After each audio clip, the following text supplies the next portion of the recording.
Yeah, I got into framing out here because did siding and decks and fences out on the beach. I did a lot of those. So when you first like got put on, like did you work with a company or did you just work with like another person and then you just kind of I worked with a company. When I started to learn the trade, it was my boy got me on at a company that he had found, and they were subcontractors basically. All right, so you got McBride and Findler Flower, G Cell, all those big builders, home builders are out there. Okay. And then they basically have they put up the money. We're the ones that build it. So they sub the work out to another builder. Okay. And that's where we come in. And the guys that I work for, they had their own little company and they had left the union. They were union guys for like 40 years. And Okay. they took a bunch of their favorite employees that worked at a union with them. And they said the union fuck off and started their own little company because they were friends with the guy that runs and is the mayor of Eureka, Mike Fowler. Okay. He owns Findler Flower Builders, which is friends and very close with McBride Builders. Okay. So yeah, it's good money. It's hard work, but once you learn it, that's the thing is once you learn that shit, it becomes a lot easier. But if you're framing like the roofing work is where it gets tough. Like learning your balance because until it's like 6 months before you actually start getting comfortable building a roof because the roof ain't put together. You got to set the trusses. The crane comes in, lifts them. You set them and everything. They're all wobbly. You're walking around on them trying to get them stiffed in with fucking stay laps and shit so you can like get them lined up correctly and all straightened out. And you're up there and it's fucking wind blowing and they're trying to hand you up a sheet and you're just standing there on these wobbly trusses. It takes a while to figure it out, but once you figure it out, where to hold on, how you can hold on, but before you learn that, you're just tense. You're just holding on with every muscle in your body. So every day, at the end of the day, you're just like, fuck. On the week, that's a roof week. Usually we would like start and it's just a hole in the ground, a concrete hole, foundation, the basement. We would fucking frame up from there. We would frame from there, put the plates on, the green plates, which is just 2x4, but they're soaked in this fucking basically salt treatment to the wood so it doesn't rot. Got you. So what do you do? You know, I better get the intro going. Let's get this started. I don't know how long that was, but whatever. I'm outside. That was you. All right. Do you go by any special name? You're not one of those guys. No. That was like one thing I read, and like every time I've read some comedy advice or something when I first like got into it, it's like don't be the guy with a nickname. Just don't be that first guy. What? Yeah. Some people embody their nicknames, dog. Like now the people that have had it their whole life, I get that. I understand that. Some people got stage names, dog. Like they really rock out with the stage name, and it's like I'm not mad at it. It's just it never was for me. Yeah, and it was not for me. My boy ATG, he's like my best friend. We go back like car seats. He's lead of the Discrepancies, and is I forget what their label is. He's on some label for rap and solo. But he goes by ATG. But I know that motherfucker as Tuda, you know, because he came out of the womb going toot toot. So the family, you know, that's something about black families. Yo, everyone's got a nickname as a little kid. Like, you know, I was Pinky and Powder. He and Pinky Pank. You know, that was because I grew up in a whole black. I was like the only white kid. Me and when my sister was staying there, not in Carolina, and was like, it was me and my mom's. We was the pink ones when you left us out a little too long and shit. Nah. So, but yeah, there was always that. Or you all go like my stepdad goes by Mitch. And so does his brother and his other brother. They all go by Mitch because at their jobs or places of employment or where they've met people because their last name's Mitchell. So that's weird. That's funny because like I got a friend that, well, it was my friend's friend. So they were in the military together. And so then like, you know, when he got out, he said, yo, you got to meet my big bro, Mitch. Yeah. And so then, you know, I always call dude Mitch and stuff. Like, you know, we played Call of Duty or whatever. And then, like, he was at his wedding. He pulled up on him a couple times because he lived in Milwaukee. And, you know, he was living here in St. Louis. And so they would hang out. I'm like, you know, I'm calling him Mitch. And he added me on Facebook. I'm like, who the fuck is Robert Mitchell? He said, yeah, that's Mitch, bro. I'm like, what? That man named Robert? Yeah, that's how my pops, my stepdad is. His name's actual Mark. It's not Mitch, but it's Mark Mitchell. But like, his dad went by it, and that's what he went by in the Navy and shit, and the Army and the Navy. And you know what? I remember I've been working on a bit because I got into it with a kid as a little kid because I said something about my stepdad being in the Navy, and they're like, "Don't you know black people can't swim?" And me and this kid got into it because I was like, "That's the most racist thing you could say," you know. And I tell my pops my mom and pops about it, and my mom's giggling. She's like, because he can't fucking swim, and he joined the Navy. And I was like, you can't swim, so I just got in a fight defending you, thinking like, why would you join the Navy if he couldn't swim? And you couldn't swim. What were you thinking joining the fucking Navy? My dad didn't learn to swim until he joined the Navy. Crazy. And he was never a strong swimmer. Even he said he knew how to float and knew the backstroke. That's crazy. See, I grew up on the ocean. Like, I've watched him jump out the helicopters and do all that crazy shit. We grew up in St. Louis, and he said, like, when he joined the Navy, he was like, just teach me how to not die if I get in the water. So he's like, we gonna teach you how to float on your back. He was like, bet, I'm there. And that's all he did. In the salt water, it's a lot easier to float. You're a lot more buoyant in the ocean than you are in the pool. Like, the pool, you sink a lot easier. You have to have a lot more oxygen in your body. But, like, I've done I think it's crazy. Like, just I've met a lot of people. Like, growing up on the ocean. I mean, well, not growing up there because I grew up out here and there. Gotcha. But when I moved back there, when I moved out and did my own thing when I was 16, and I lived there until I was like 25, and I got kind of arrested, some trouble, some dumb shit, hustling. Everybody do some dumb. Yeah, and I was like, when I got out, I was like, man, if I stay here, I'm just gonna get right back into it. Hanging out with the same people. So I left and came here. Gotcha. And it was my mom's let me, like, I got back up on my feet, stayed with my mom's and shit. And you was on that alpha dog shit out there, huh? Out there, yeah, well, I always like to think of myself as Johnny Depp and Blow because that's what I was selling. Like I thought I was a businessman, because that's how I treated it. And me and my boys, we was getting up there. We was getting fucking 110, 120 a gram, and we weren't even giving them grams. They were 0.8s, and there was all these rich tourists coming down there that wanted their blow, and there were a lot of them from New York, Pennsylvania. All right, just put it this way. All these motherfuckers have these beach cottages that are like 10, 15 million right on the ocean and shit, and they only get there for a week or two out of the year. The rest of the year just sits there fucking closed up. They don't even rent it out, or they to some friends here and there. Yeah, I'm sure that's more and more they're getting there. But yeah, no. For the most part, you only see them for like 2-3 weeks out the year. Yeah. That's what I noticed with they be getting robbed like a motherfucker. We be breaking. Like because no one's there. Like I noticed with I did some volunteer work at St. Luke's Hospital out in Chesterfield. And it was a dude there. He owned a house in Hilton Head, South Carolina. Yeah. And I asked him, I'm just like, how often do you be there? He said, I take 1 to 2 trips there a year. Other than that, my son do it. And he said, other than that, my wife in charge of renting it out. So, he said during the vacation season, which is like spring and summer, he said it's pretty hot. But they be charging like. Because they're big, like, especially the big ones on the beach, because you can get like 35, a big family in there of 35, because they've got like a kitchen on the top floor and the bottom floor, and they're all on stilts, because of the water and shit. Nothing has a basement out there. And there'll be 4 or 5 stories, and they'll have 5-6 rooms on each of them, It's just a big, huge square, basically, with a big wraparound porch and deck.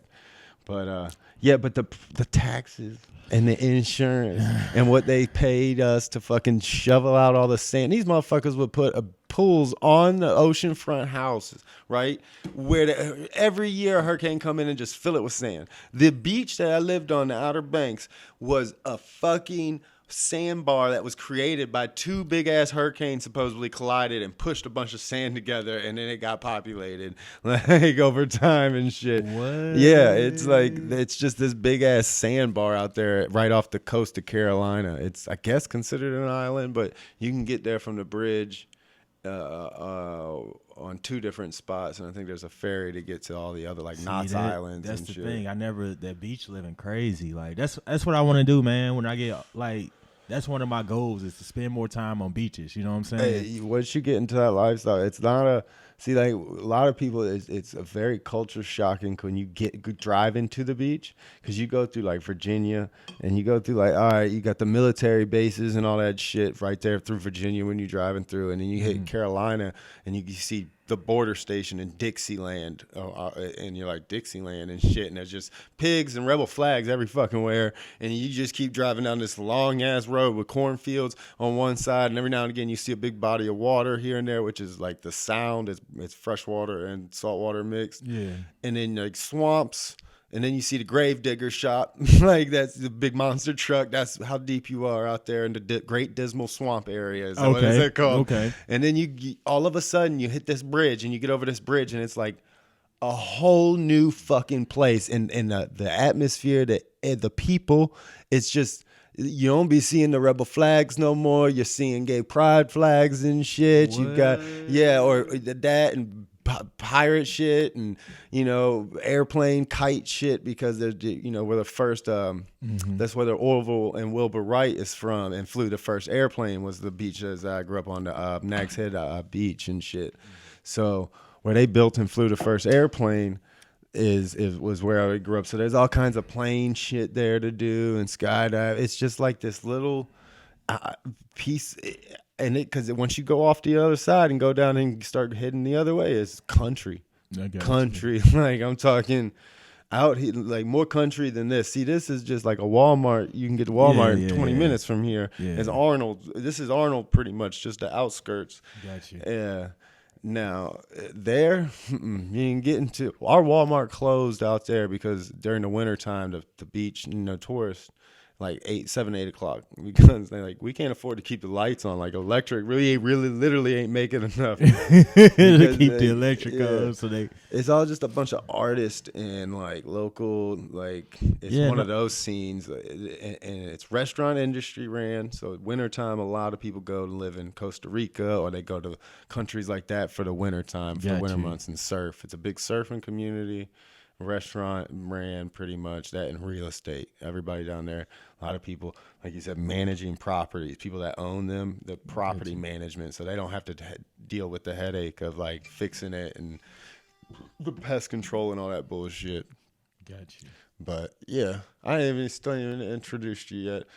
We got Phill Cornell, right? I've always said that, right? You said it right, bro. You said you live in Florissant, right? Correct. That's it is a little bit of a trip, huh? 55 minutes. Yes, sir. Yeah, that's went through a little hell to get here, caught a flat tire, so I got to ride the donut back.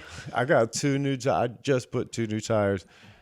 Not yesterday. I was thinking the day before yesterday, because I was riding on belts. Like when it got stolen, they had some front end damage got done on the motherfucker. So I sent it in to the shop. They still didn't fix it. There was a big dent in the rim. When I finally pulled off the little plastic rim cover piece, I see it, and I don't even know how I was holding air. It was like boom, like this fucking U shape in my rim, and the tire was still holding air, but it was shaking like a motherfucker. And I was pissed. I had some dents in it and shit, so I got that all. It took me twice sending it to the shit because the insurance tried to fucking like bullshit me to where I finally flipped. I was like, motherfucker, I got a house, 2 cars, I've had motorcycles, all kinds of shit. Fucking, and I'm looking at a boat. You think I'm gonna insure my shit? I'm about to fucking flip. I was like, I've been with y'all forever. All my shit. All this shit. Fuck that bundle shit. We out of here. You can tell Flo, fuck you. And finally, I went up, anytime I didn't hear what I wanted to hear, I was like, put your fucking boss on the phone. And then I got to a point that they didn't want to put the boss on, so I'm looking through Google like district regional manager of the whole fucking like district of the country. That's what I learned, man. With insurance, you got to be petty. Because, like, the thing was, I used to feel bad talking about, like, consulting a lawyer or stuff like that.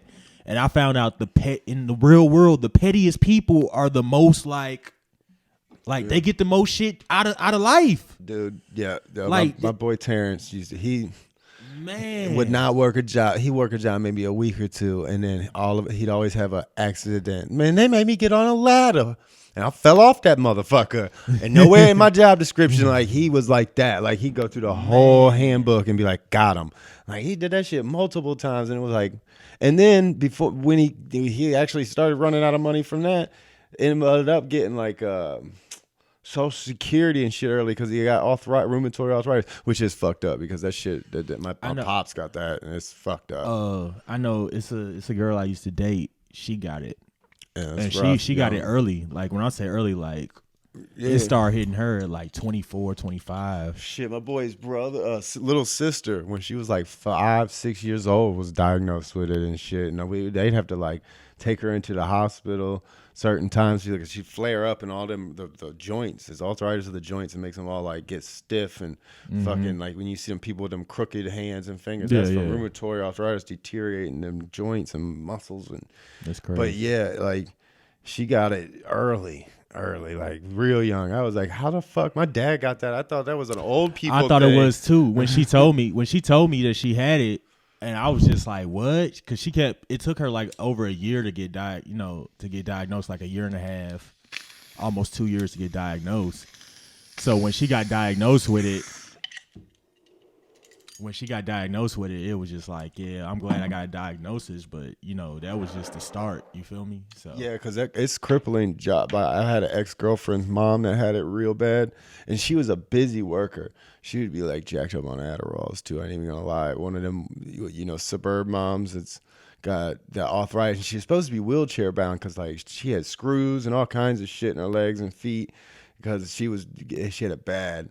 Because she had something else with it. And she'd be walking around so that she could feel like bones in her feet break and like, but her thing was Coors Light. She'd be just drinking Coors Lights, eating them Addies and fucking getting it.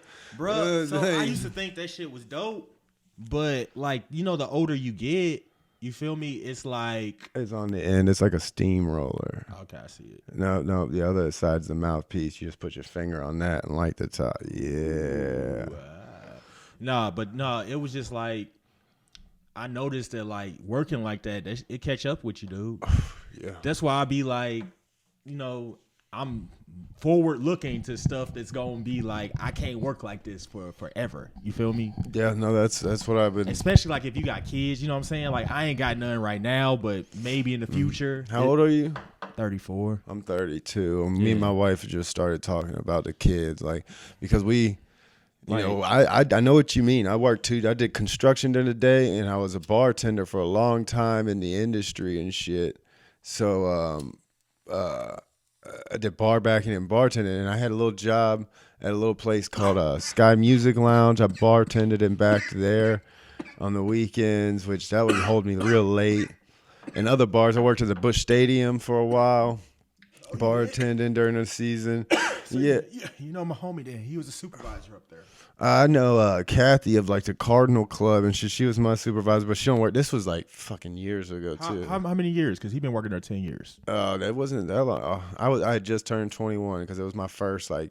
I was like, because you had to go through official. He wasn't a supervisor. I was 11 years, but it was when the Japanese or Asians first came into there and bought over a bunch of shit. Because I remember having to train a bunch of them and check all of them in like every morning. And they couldn't really. There was a kind of a language barrier, and they would get a little bit rude. But it's just, a little rude with the language barrier. yeah, because they just like you'd be like, dude, you gotta stand in line to hand me your shit, and they'd be like, he'd just hand you, like, just be holding it at you, like here, and it's like, motherfucker, get a tag, yeah, and whatever language you speak, Mandarin, that's the language I want to learn, like. I want to download one of them apps that you can learn how to. They say that you can. I don't think I'm able to. I'm ADHD like a motherfucker. I would have to actually get into it. You can't do it. You can't. Mandarin's harder than the English. Yeah, but that's the language that's gonna take over. What do you think about like the whole situation with China, bruh? It's like. Do you follow and pay attention? Like I don't have no side. I don't like either one of them. I don't like any of the politics. I follow it because I understand how much it has to do with shit. Look, this all I know. Them motherfuckers is on it. Yo, they already became the biggest economy in the world. Yeah, but it is fucking crashing right now. They're in a fucking bubble. That's we had Lehman Brothers that fucked us up, right? Mm-hmm. Lehman Brothers is just like a fucking quarter of what this green evergreen is, and they're in the same bubble that we were in 2008, and they have like 50% more of the economy, of the global economy in their pockets, and when it goes.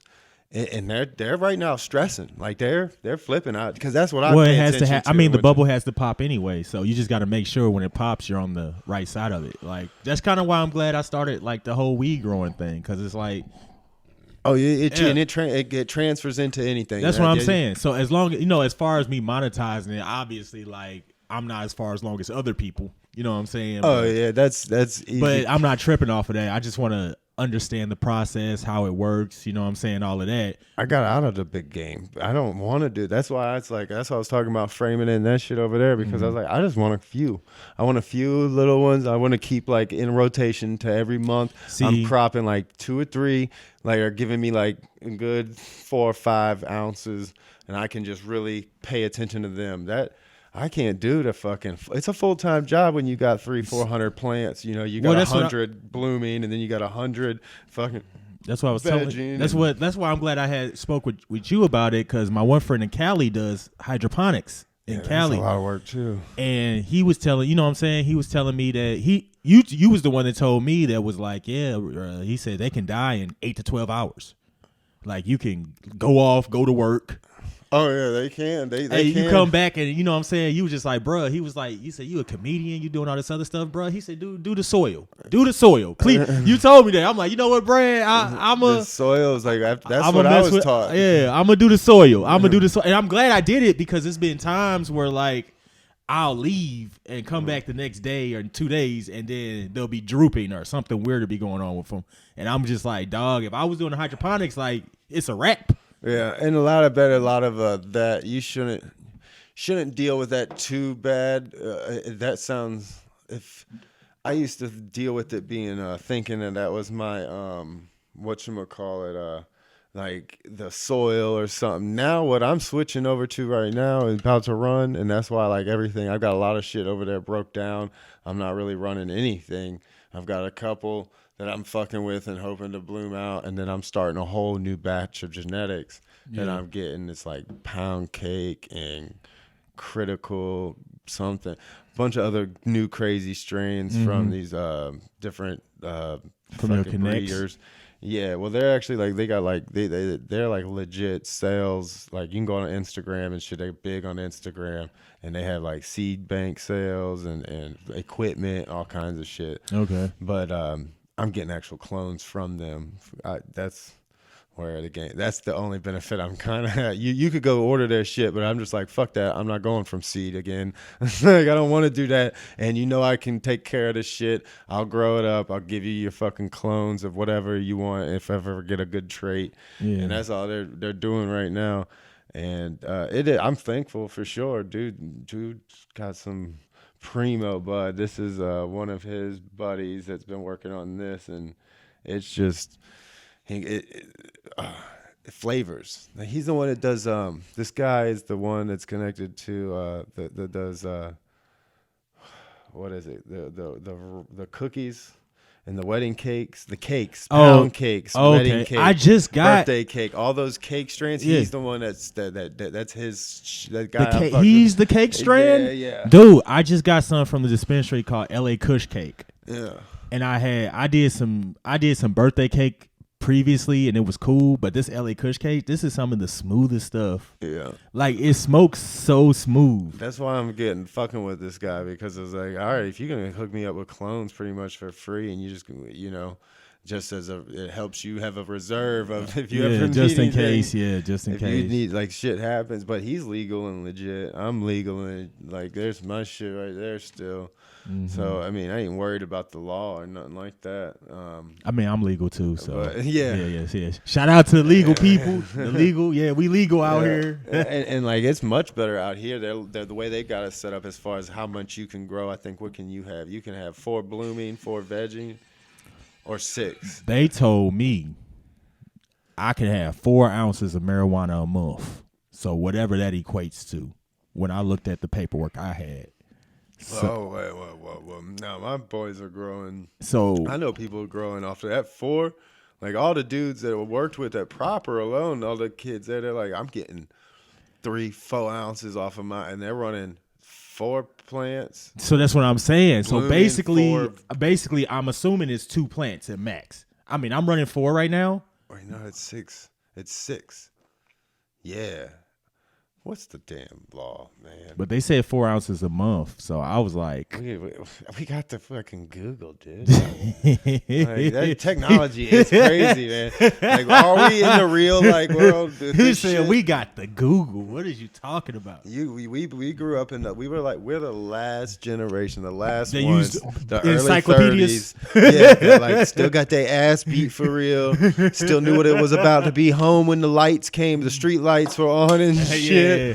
You know what it was to write? I remember getting my ass No beat and having to write 1,000 sentences of where I fucked up. No cell phones. No cell phones. So until I was if old you enough had to buy be at the myself. meeting point at such and such time, or it was all bad. Like no, don't not show. Be there when your mama get. yeah. Woo! She's like, nah, I don't care where you at. You need to be here at this time because that's when I'm gonna be there. Yeah. You right. Now everybody got cell phones, so it's like. You know what I'm saying? I text my niece and nephew, like, where y'all at? And they text me back or they send me their location. That's what they own now. Like, that's the new generation right now. They be like, man, where you at? And they don't send you the address to where they at. They send you their location. I'll be like, man, I don't know. Where the fuck is this at? I'm at Auntie's. Why don't you say that in the beginning? Legally in Missouri. That's what I'm trying to do. See, I'm all stoned. Bong ripped. 1 qualifying patient may cultivate up to 6 flowering marijuana plants, 6 non-flowering marijuana plants over 14 inches tall, and 6 clones plants under 14 inches tall. Yeah, that's how I mean. Is this in general or just per month or just in general? Yeah, because it's 6 flowering, six. You can have, so that means you can have 12 18 plants altogether. Wow. You can, as long as 6 of them are under 14, 6 of them are over 14 but non-flowering. That means you're keeping them on that light cycle to where they're not budding, and then you can have 6 budding. Wow. So yeah, That's quite a bit of marijuana. Yeah. For personal use. Yeah, that's what I'm saying. I was like, that 4 ounce shit, that sounds like Virginia. That's what I mean. Our laws are much better. Virginia's, it is like 4 plants and that's it. And you can't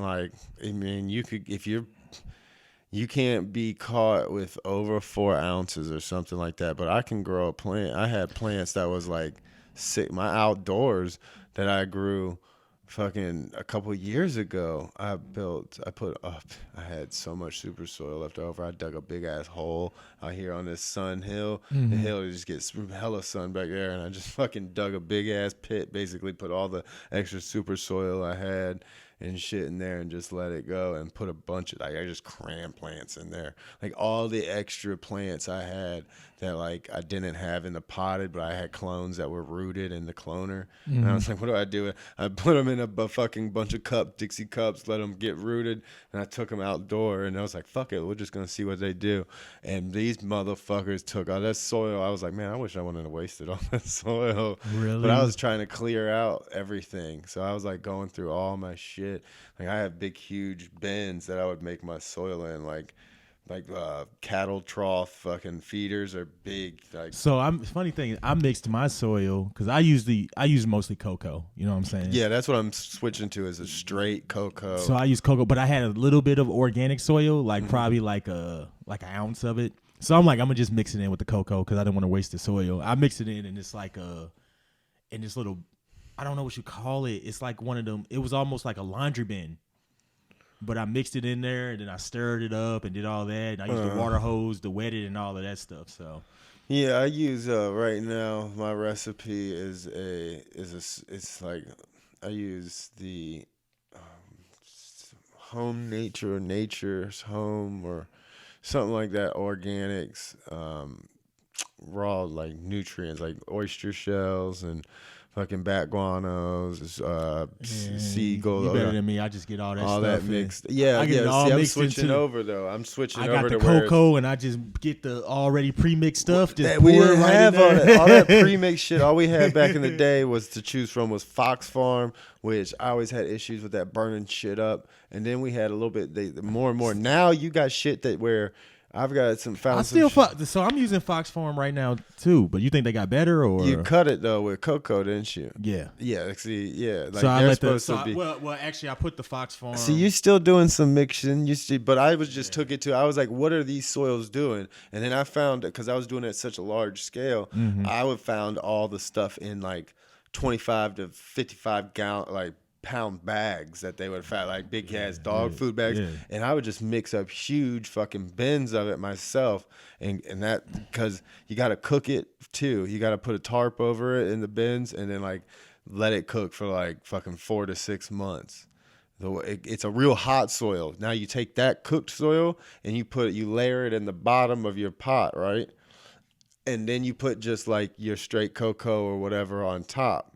And the plant grows down into the soil when it's ready for the nutrients it needs. All this nutrients that's real hot, you're cutting that hot soil you cook with all the raw nutrients. You do all that work, it's all done, and then you just put that shit in the bottom and you layer your soils that way, and the roots grow into it. That's what a super soils system is. That is crazy. Yeah, and then all you have to do is water. You get a reverse osmosis watering filter, and that's all you have to do is water. So all this work I'm doing with the flat cocoa, where I keep mixing up the Fox Farm nutrients, and I keep feeding it nutrients once a week. I feed it once a week. Exactly. Yeah, that's the That's work done. I cut out. You do it all in one night. All in one night. You wait 5-6 months. Yep, in a big bin. See, but the way you mix it up, you can use the bin, but the best thing is get a big tarp, lay it out. Put all your ingredients in the middle of it. I mean, a big ass tarp, like 20 foot by 20 foot tarp. And you put that shit in there, and you and a homie fucking sit there, and you get it all in there, mix it up with some shovels the best you can, some plastic ones so you don't rip it up. And then one person grabs one corner, the other person grabs another corner, and y'all just shake that shit and roll it. Like you get it to close up, and you roll it and shit. And that's the way I do it. And if I ever buy a farm and grow weed on it, that's the way for me to go.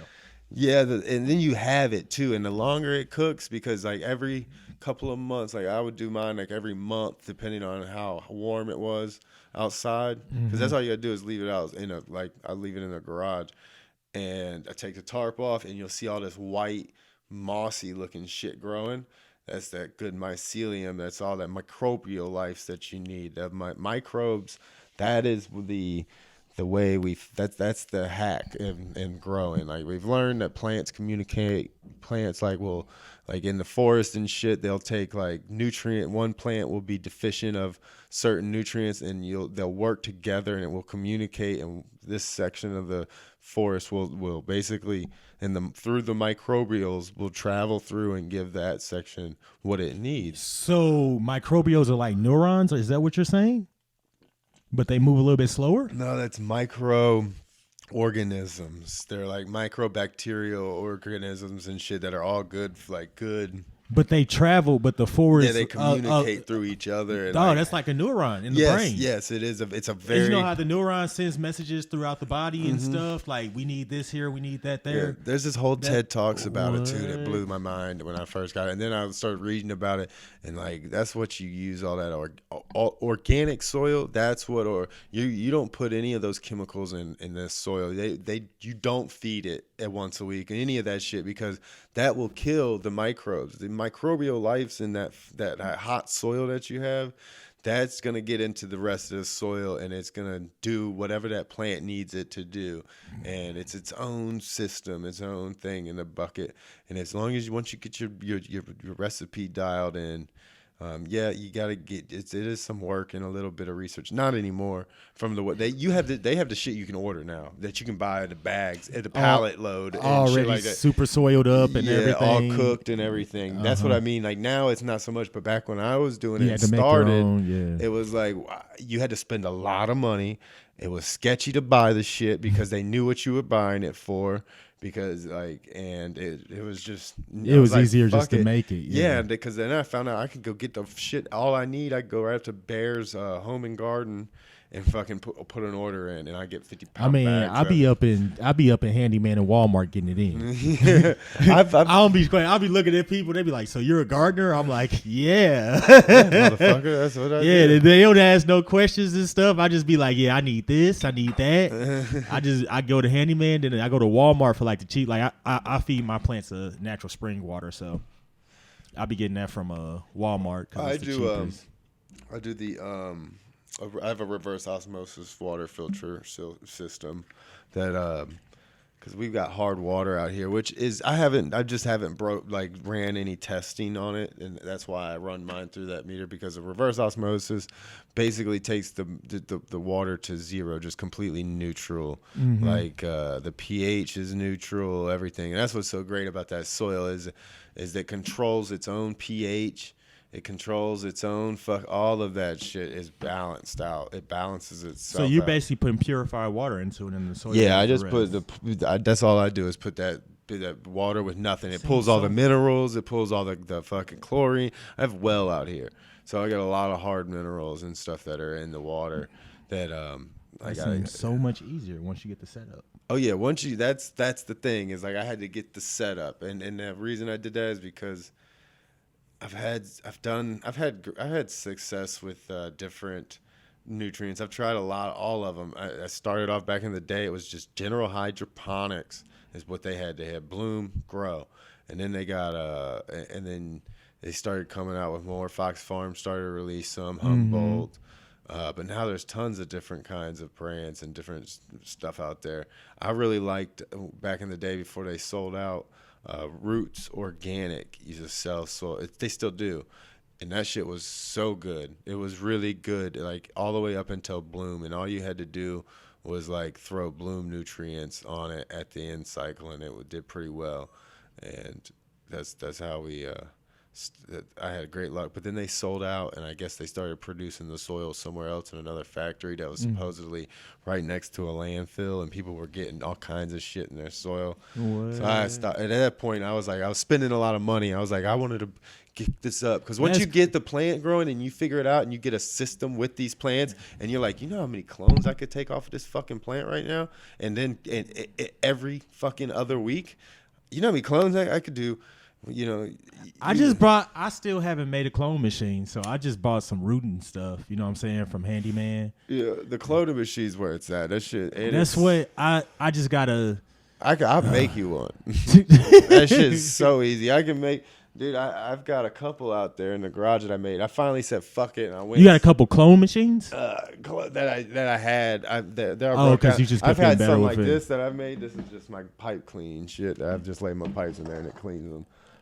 Okay. But yeah, I would just you have the holes there. You put a water pump with some tubes, and you go right to the grocery store, right there up there by Sunshine. Well, where do you live in Florida? It'll be Handyman, or it'll be it's another gross. It's a Handyman. I ain't never been to that one. I always go to that St. Louis Hydroponics. It's another spot. Right there next to the cop shop.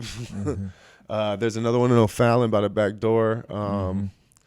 But yeah, you go into one of those, and they have the tips, the spray tips that you need, and you can get a little tool that they make too. And all you gotta do is you get the rubber, black rubber, like irrigation hose tubing. I know. I just saw what's the name on it? A YouTube video on how to hydroponically clone. Yeah, you just don't cheap out on the pump. The pump is like the submersible pump.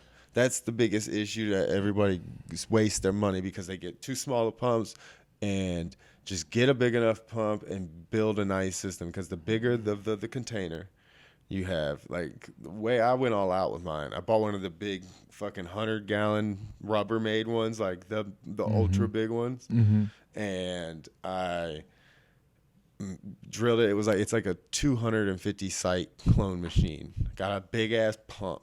I mean, this motherfucker, if you just put a straight tube on the top, it will you don't like those air stones, because that's what I looked at. He made one with the spray hose and then one with the air stone. I've never fucked with the air stone because I've always had such good results with. If it ain't broke, don't fix it. Yep. Yeah, I always get like I could do 200 and I maybe lose 10. I'm still in the 90%. That is insane. Yeah, once you get the cloning down, that's what I really wanted to do at Proper. I wanted to be the clone guy because I was always so good with cloning. I was just really, it's all about cleanliness and really getting, like, having your machine and your misters and a lot of nice airflow.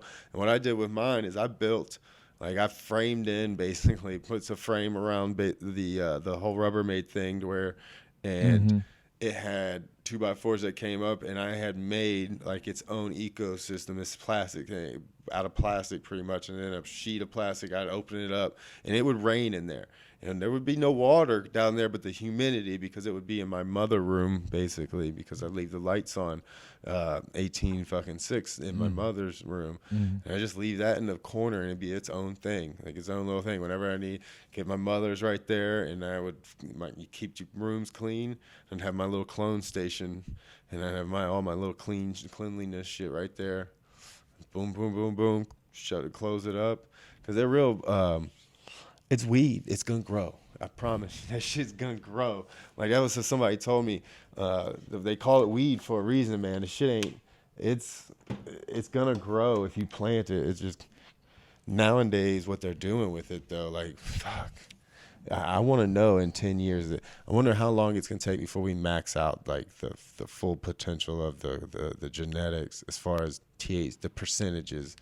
Because when I started, like 20s was like, oh man. Dog, I had some stuff that was 32. Yeah, we have produced runts, which was hitting 36.8. Bruh, I had to fall back off of it because I was like, it was just too much. Like, I was just like, I don't get high like this. Like, so you don't be like hitting them dabs out. You know? No, man. Because the thing is, I get really, like, if it's indica, I don't mess with sativa for real. But if it's indica, I get really sleepy.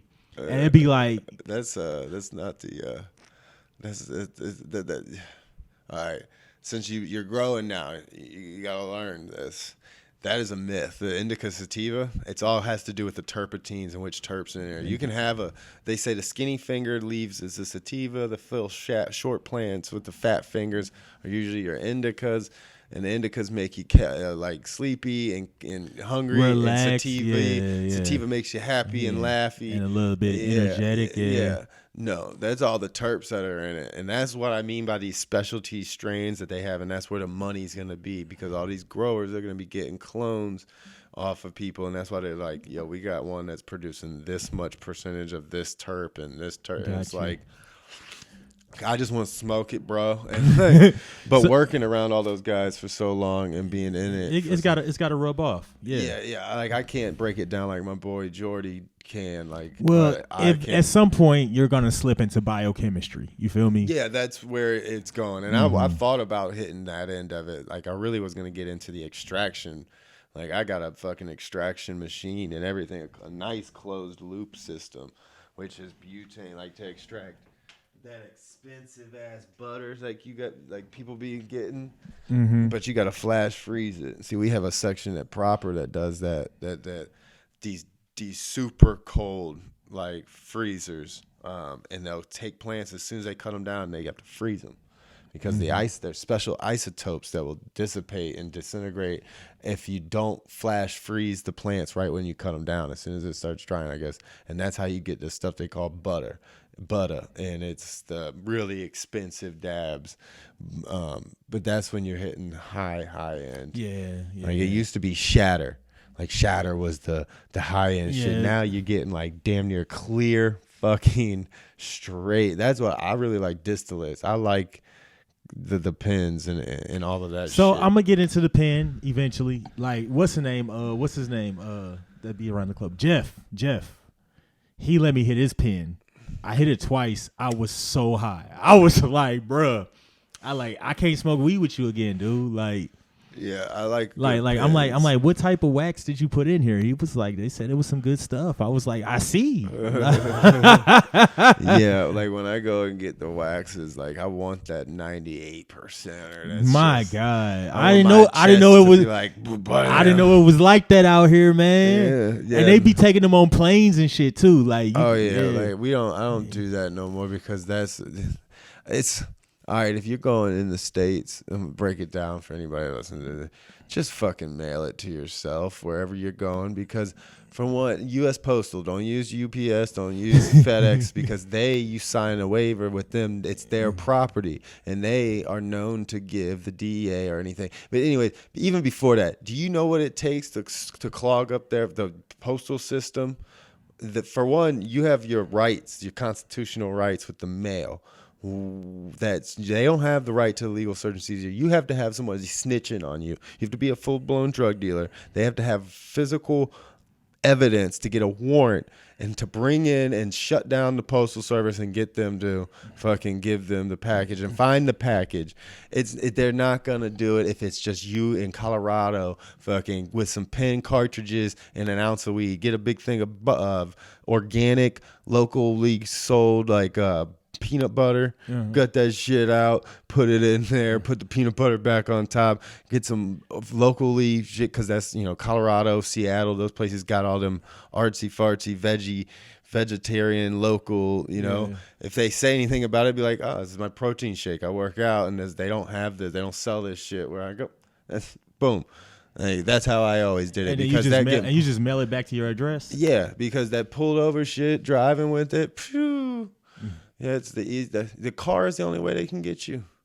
The car, unless you're carrying it on you in the plane, but if you don't do that, the car is the only way. That's how I never got pulled. So what if I'm going to some place that I want to bring it from here to there? Just mail it there? Yeah, that's just mail it there. Mail it to the hotel? Yeah, I've done it. You mail it to the hotel? Dude, we did it when we got married in Mexico. And hold on, bro. Time out. Dude, I got pulled by the customs going into Mexico they wanted to search me and went through my luggage and shit. So you mailed some stuff from here to the resort, yeah. To the resort of Mexico. I had a bunch of shit coming in because we just got married, so it wasn't suspicious because we had packages and presents that were being sent in, and that's how it was set up. But we brought shit too with us in case the package got seized. We had and it was fucking scary as fuck because as soon as we check our luggage, right, I got cartridges spread out in different places. I got maybe 2 in horror makeup bag because on the X-ray machine, all it's gonna look like is little makeup in different little spots that look like that. Like I put 1 or 2 in all my jewelry and shit. I put a plastic bag full of jewelry and shit and threw them in there. They're not really gonna. So are these just the ink, the cartridges? The cartridges. Okay. So we didn't take no flour. Okay. I did get flour. Like my brother-in-law got ripped off with some doo-doo. I got some good shit. While you was out there? Yeah, because I was getting pissed off because I couldn't find out. I wanted some flour, and dude kept hitting me up, wanting me to buy some jewelry that he made. I was like, dude, I'll buy a piece of jewelry if you can find me some good herb. Like you can give me some good herb. And I guess somebody else was asking him for weed. He said, I'll see what I can do. My cousin, it's always their cousin. Yeah, somebody. He came in. I guess the other guy bailed, so he had a whole quarter. He was like, how much is it? And he said, he's like, I don't really know. I was like, bro, I'll give you 50 American. No, I threw him $100. I was like, I'd spend 100 in America. You gave him American dollars? Yep, okay. Cool, and he was like, I was like, that's what I would spend in America. Bro, take that he shit. Can live off that for a month down there, bro. And then I bought something and I threw him a tip. I had a quarter ounce of some funky shit too.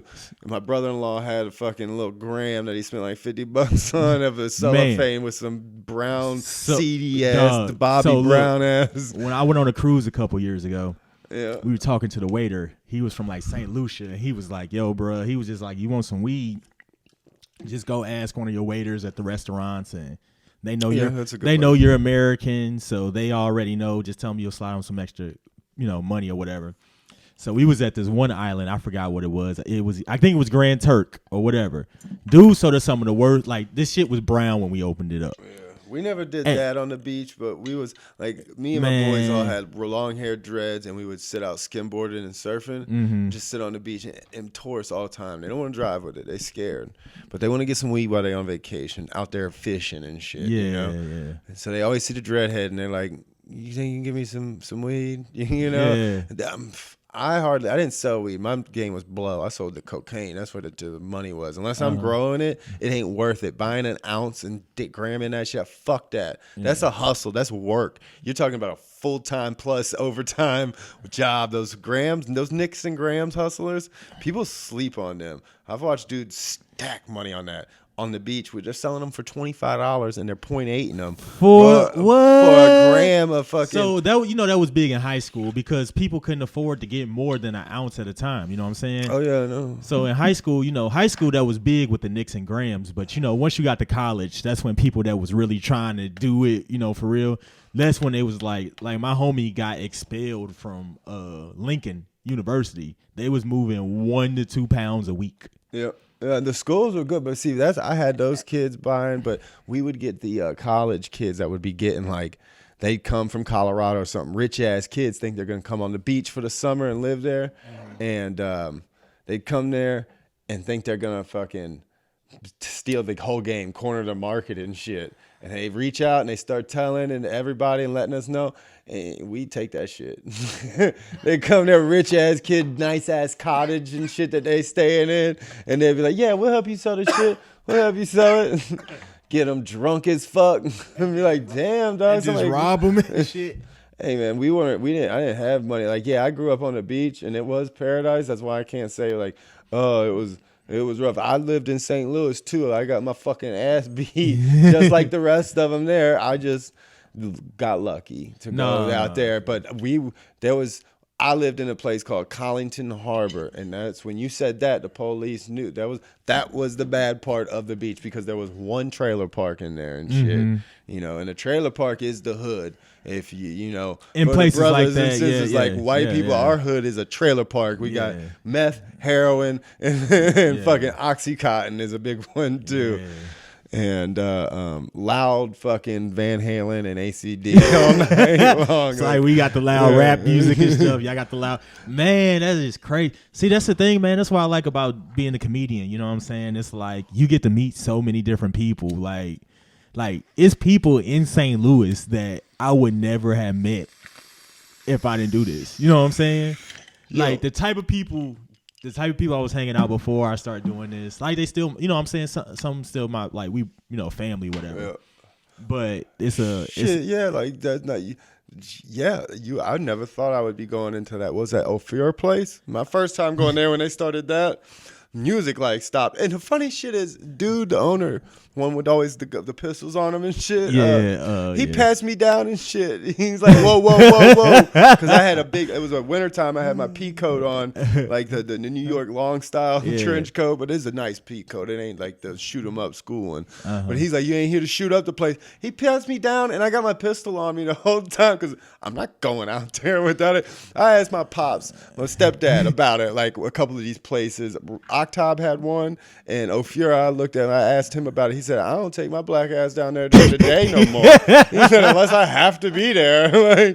He's like, I wouldn't go if I was you. 10 o'clock it starts? Yeah, probably not the best. That was the beauty of the 04. It was like they opened us up during the pandemic. You know what I'm saying? Oh yeah, that was and it was just so in the cut that was just like they're not gonna check this place for anything other than drugs. Yes. Well, the thing was they didn't sell any drugs out of there. I didn't see no. That's just all the fiends went there after they got high and shit. I saw and most of us comedians are fiends.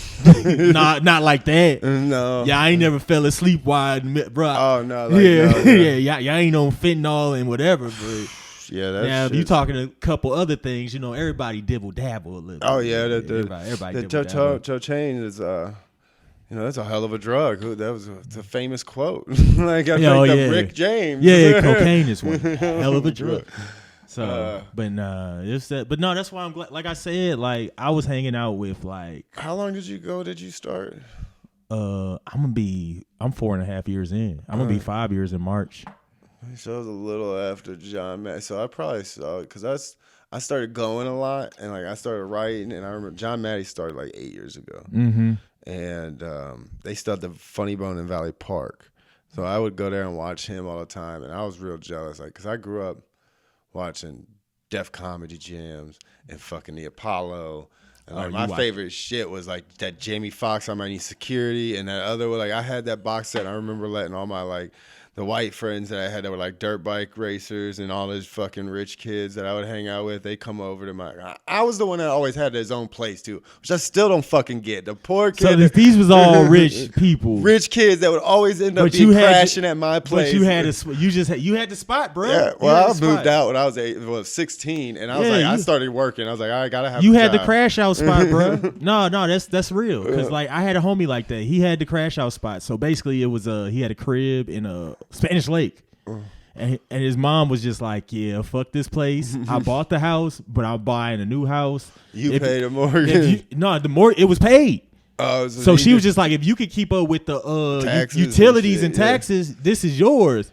Bruh, I walked in there one time. That's how you build the American dream. The weed smoke hit me in the face, bruh. And I'm just like, bro, what are y'all doing? He said, I ain't gonna lie to you, dog. I ain't paid. He said, I'm paying the taxes, but this shit probably gonna be condemned in like a year or two. He said, we finna smoke this motherfucker out. I didn't know what he had, man. So I got value gone up probably so much. Well, not over there is going down because that's one of the rougher Spanish Lake has gotten pretty rough. Yeah, that's one of the rougher areas in St. Louis. Yeah. It's like they moved all the troublesome people from the city that they didn't want to look at anymore to Spanish Lake.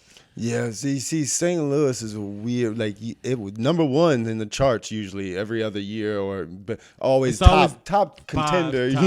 Top between 1 like, and 5. If the year. Cardinals are like what is it after the regular league? They always hit the wild card and shit. Like every year they always make it into whatever their playoffs. I don't know, fucking know. I went and bartended at the stadium too. They make the playoffs. Playoffs, yeah, like every other year. That's how we are with violent crime.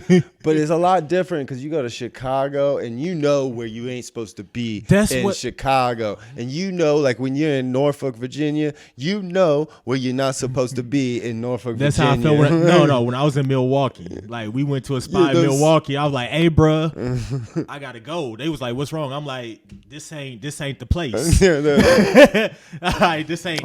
No. They say, how you know? I'm like, bro, I'm from St. Louis. This ain't the place. Dude, there was a guy. When I was in Seattle last time, there was a story on the radio. A guy, local Seattle man, tried to rob a tourist that was from St. Louis, and the dude from St. Louis was like, "Look, bro, you're gonna have to come a little harder than that. I'm from the Lou." And like the robber ran, took off. Was like, "Oh shit!" They don't know how crazy it is growing up in this city. Like you could just be cruising, like, "Oh, this is a nice little place." God damn! Like, lock the fucking doors. Yeah, nah, you straight get. It's so crazy, and it's just like I see motherfuckers get robbed, their car snatched in the broad daylight at like lights and shit. I was like, that ain't real. When I first moved here, I was like, man, they should give you a gun when you get here. Like after a couple of weeks, I was like, God damn. But just casually, the news. But just casually, how you bring your pistol everywhere. Just like I remember, so when Bobby Smurder got caught the case and they pulled over his tour bus, they said it was 12 people on there, and they recovered like 24, 25 guns, right? Off the bus. And then that was before they gave him, that's how they gave him a gun charge. He was in New York. Man, that's how I always called them. That they have the money at that point to pay the guys that have the permits that can legally carry that shit. Like, like T.I. did how much time and shit, and then fucking house arrest and all that other shit. Yeah, he did about 2 years. You are huge at that point. Fucking, what was the one? Well, he said some real stuff. He said he got paranoid because like one of his friends had died, so that's why. And then he was rich at the time, so he did some rich nigga shit. You know what I'm saying? Oh yeah, I get it. I carry. Like just think. Imagine you being rich and you was like, I'm paranoid. I want a gun. You're not gonna go get one gun. You're gonna go overboard. So that's what he did. Like, you know what I'm saying? Like, cause he had the money to do that. But what I was saying with the Bobby Smurder joint, I was on Twitter and they was like, so it was 12 people and about 25 guns. He's like, that's 2 guns per person. That ain't shit. And we was like, what? He's like, yeah, bro, 2 guns per person. That ain't shit. And then so we on Twitter talking about how it. How many of them had AKs and shit? Bro, it was all type. It was like from AK all the way down to they called it the grasshopper from Men in Black. Like it was one of them, like a 38, like a 38. Like some dude had a 38. He was putting in his ankle or something. Like the 38 they brought all the guns that they had available at that time, I guess illegally. And so then we was on Twitter talking about it. And they said, bruh, like somebody from Chicago, it was either Chicago or no, it's a chick from Cali. She was like that. She just, for whatever, she followed a lot of St. Louis people. She was like, y'all is fucking crazy. She's like, what you talking about? She was like, y'all not even flinching at 2 guns per person. Like you like y'all talking like that shit normal. I'm like, I hate to tell you, it doesn't matter where you go in Missouri, the St. Louis, or the country, like Jefferson City, County, anywhere, bro. Like you hit it, you gotta assume everybody got a gun on them. Like it's just that's how. And then like people was like in Texas, like you know Texas got like similar gun laws and stuff like that too. I'm like, bro, I've been in Texas, bro. Like don't get me wrong, some places in Texas like that, but like that's normal to me. Yeah, I see. I didn't carry guns for the longest time when I was hustling and shit. I stayed away from because blow. You don't want to get caught up with blow. And I'm on the beach. Everyone thought I was hard already because all my friends that thought they was hard because they was selling drugs. Me, I was that beach bum. I always had the same board shorts on, a flannel, fucking hair in the wind and shit. I just surfed and like. That was my way of making money. Like I was money hungry because I ain't never knew what it was like to have $1,000 in my pocket. And I went to the bar one night and got to hook up on some shit. Before going back to the beach, I was on the main part of the actual state in Carolina and Virginia, and I got like a 1/4 ounce. And I went back and like cut it with some lidocaine and then fucking grammed it out, 0.8'd it out. I didn't know what it was like walking out of the bar. I didn't have to pay for a drink. I left with the hottest broad in the bar, and I had like $1,200 in my pocket off of a couple $100. I was like, oh shit. I was addicted. I was addicted to the money. I did a lot of cocaine too. I'm not gonna lie. But I got to the point because I just kept going. I was like, all right, who's my dealer here? I found the dealer. And then I was like, who's his dealer? All right, now I got to take him over. And I started selling to this guy. And it was just like work my way up until it was to the point to me and my other 2 buddies. Like our shit hit the news. Like my buddy was into the gun. See, he's still in jail because had charges already, had weapons, and that's what they showed in the news, the local news down there. They showed all his guns. Yeah, me was just at work that got busted with some coke. I'm like, and they showed it like the house that I was staying at, and me and the old lady or whatever, and then all of us are fucking all of his shit on the news and shit, and it's like, what the fuck? So my mom's is like, you motherfucker, what are you doing? Who do you think you are? I was like, nah, man, that wasn't me. Hey, that ain't my shit. They took everything from me and shit, and like, I fucking jail. Luckily, the jails. County sucks though. I sat in there forever. I sat in there long enough to be served my first offense. Luckily, my boy that got hit with the guns, he didn't do so lucky. It was like 3rd offense and the guns and everything. Oh, they hit him with the 3 strike kind of. They could have. I mean, he did. He got like 7 or 9, I think. Okay. And it was like straight. That's what's crazy about it. So we was talking about it. Like 7 or 9 is doable. You know what I'm saying? But it's like.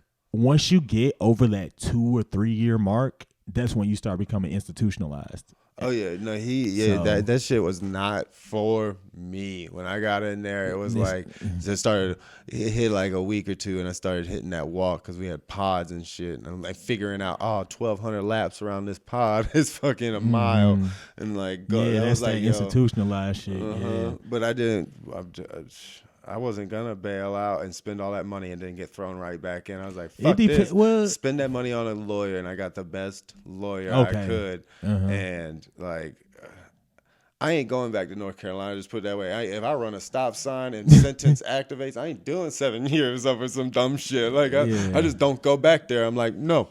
Like, when I got out, I was like, like, because they're like, get in some trouble out here, motherfucker. Yeah. That's all we need. That's all we want. Violate, get a fucking noise ordinance violation. That's the best thing to do. That's why my cousin, when he got out of prison, he transferred to a different state.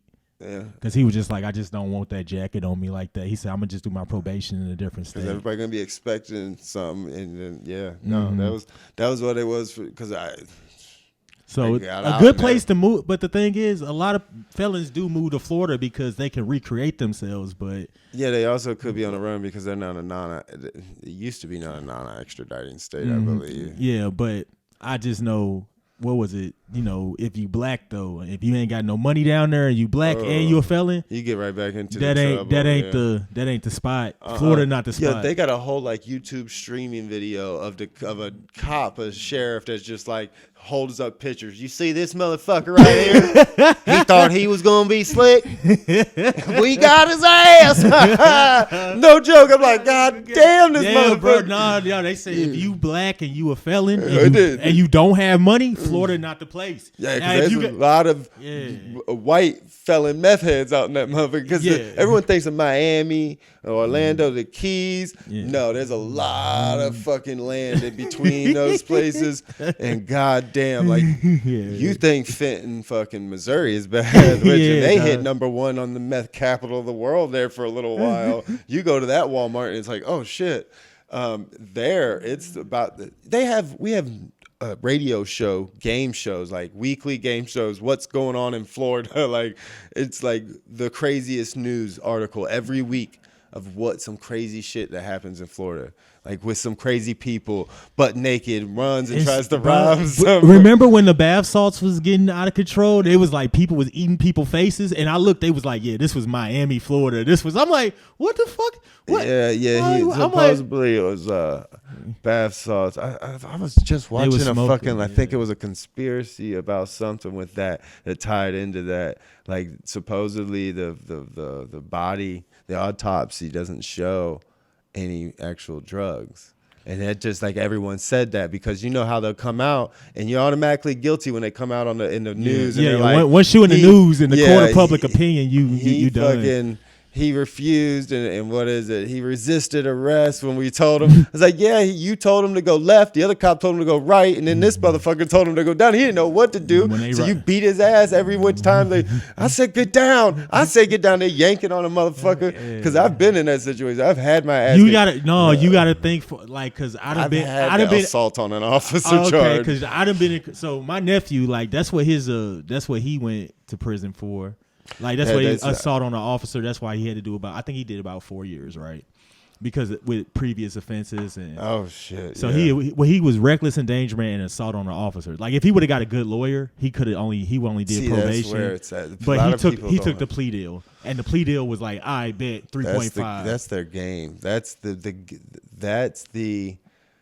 the trap, that plea deal, because they hit you with if you don't take the plea deal because they don't have enough money. I'm gonna hit you with this and this and this, and then you're gonna be in there 10 times longer. And it's like, spend the money on the lawyer. Like don't say shit. Spend the money on the lawyer. Just look at what the Kyle Rittenhouse shit. We gonna get to that. We spent the money on the lawyer. Look at the prosecutor. Yeah, we gonna get to that, but with the whole plea deal thing, they said the state or the county doesn't have enough money to try everybody. Oh yeah, that's what I'm saying. If you say I'm gonna get a lawyer, I'm gonna go to trial. You know what I'm saying? Like they be like, yeah, it's not a good chance. I'm like, bro, I ain't gotta. They're gonna hit you with another counter offer. They're gonna hit you. That's what I'm saying. I ain't gotta explain nothing to you. It's those 12 people that's over there. Yeah. Make it make sense to them. So. That's the thing about it, but it's a money and waiting game. But yeah, because they always they hit you with they know what to do. They hit you with a bunch of bullshit charges. Like they stack the charges.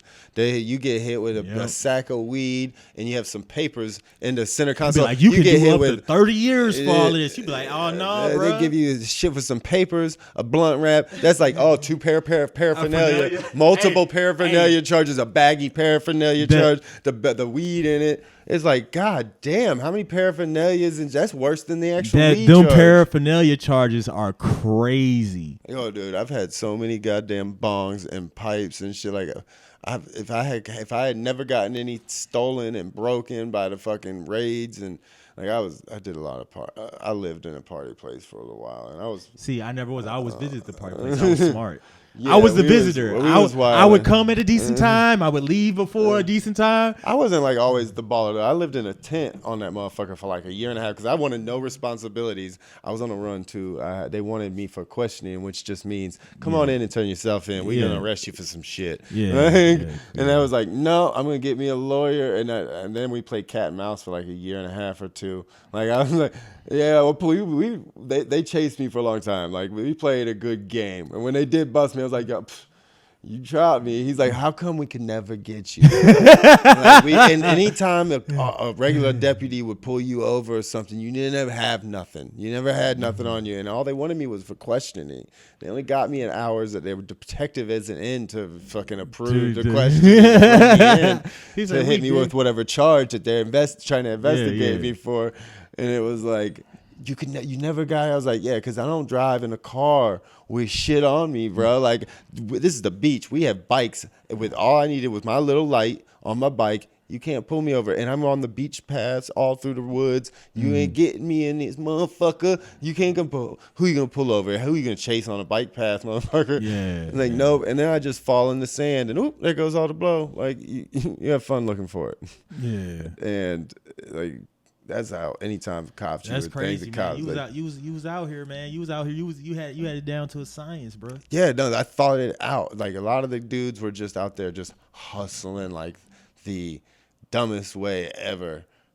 Just you knew they were hustling. They were buying new shit, new out. Like one of my homeboys would like a new outfit every day. He'd go to the surf shop and get the newest fucking threads and shoes and hat and everything to match, and probably get a new surfboard every other month. And those things are like $1,500. And that's why he didn't get the good lawyer. I didn't have much to show for what it was besides the amount of time that I was able to get cut off. Which was it sounds like you won though. You know what I'm saying? Like that. Oh no, yeah. I didn't win. I was still fucking. I did my time.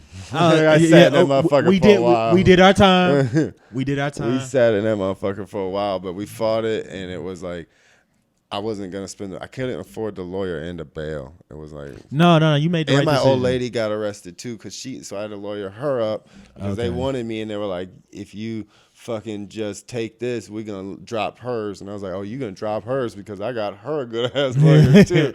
And so and I wasn't gonna spend all that money, and then they just tag me with something else because that's all they do is they let you out, and then they're like, all right, now hit him with this. We found weed at his house. Hit him with that. Now that's a parole violation. Back in. And it's like now you're dealing with that too. I was like, all my boys were getting busted like that. I was like, nah, fuck it. Let's just battle this out.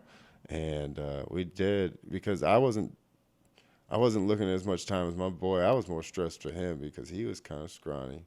I ain't gonna lie. He was scrappy, though. I've watched him scrap some motherfuckers up. We'd be surfing, and motherfucker drop in on a wave on him or snake his wave, and hit motherfucker. You just be seeing fists flying and heads going under the water, coming back up. I was like, God damn. Always fighting a motherfucker. And, like, that's the one thing about the beach is a little different. It's like you got these ghetto little kids, these little No, I ain't never heard no. I knew it was any sport you do. There's a conduit that's approved to fight. Yeah. It's just interesting hearing it in the surfing world. Yeah, like obviously, like I played a lot of basketball, and that's what I played, and like went to high school for. So in basketball, if you get cheap shotted or somebody bridge you, something like that. Then that's reason to fight. You know what I'm saying? Like snaking a wave or spraying, dumping buckets, like hitting, like you see the surfers on the outside of the wave, and you come up and carve it and throw a bunch of water on them. That's a sign of disrespect, and it's like that people be fighting. Me, I ain't really give a fuck. I'm not out there like that trying to prove nothing. I didn't grow up in the competitive part because I lived out here through middle school and high school, and I played ball and shit. I didn't start really surfing hard until I moved back to the beach when I was 16, and it was like, oh yeah. Like I was the. You be like, y'all motherfuckers really out here. That's how I be. You be like, you know how I'm saying, where you start doing something. But the balling was on another level because Carolina and all their schools, because a couple hours away you got UNC, Duke, Tar Heels, and all that shit. Yeah.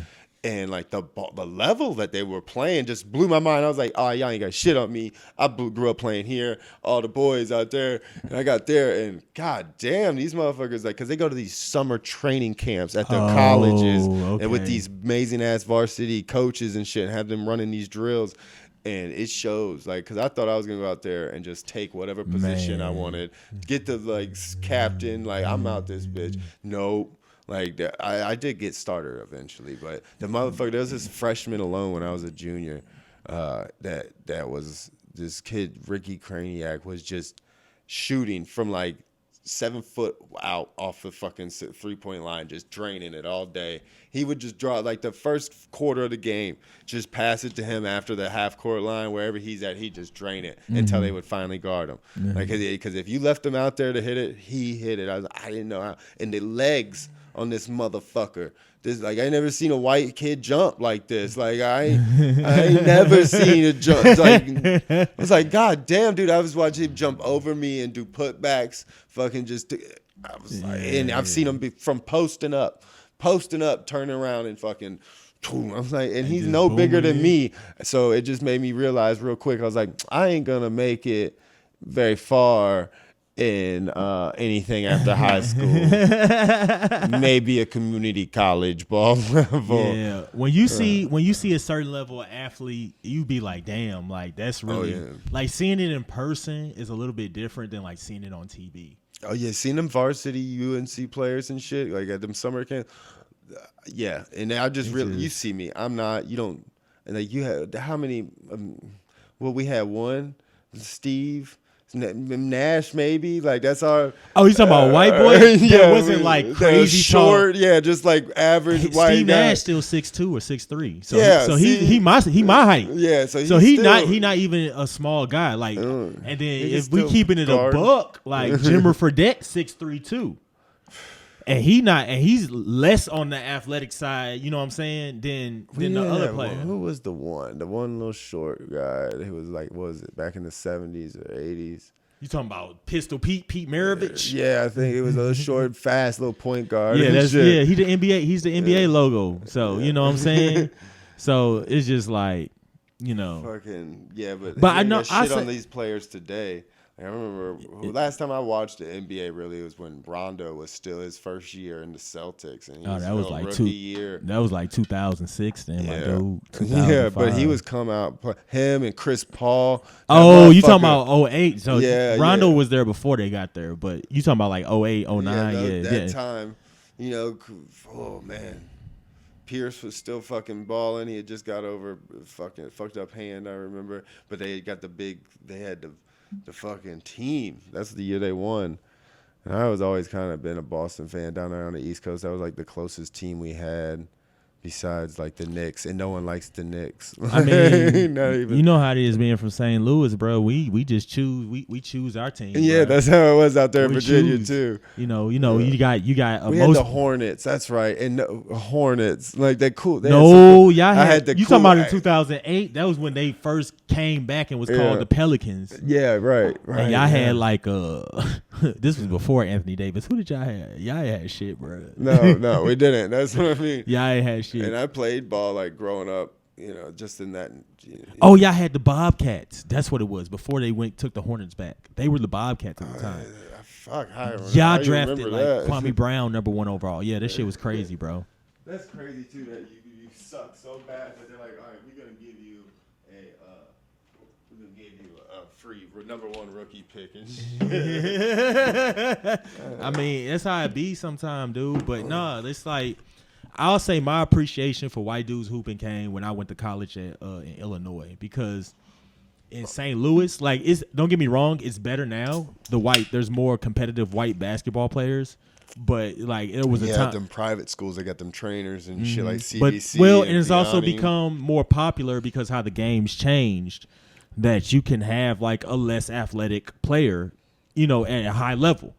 And the thing is, because if you can achieve the skill level, it's been proven that if you just have a little bit of athleticism, which can be worked on, it can be trained. If you can be trained, if you can be trained right, you got the money to be trained. You can play at a certain level. Now, is you going to be in the NBA? Probably not. Yeah, that's what I noticed. But are you going to play Division I basketball? Like it's a possibility you can ride the pine through. You know what I'm saying? Yeah. So that's what his thing is, and a lot of people like playing Division I basketball is good enough for them. You know what I'm saying? Which is still like I never played Division I basketball, so that's still a feat in itself. You feel me? Yeah. So you know what I'm saying?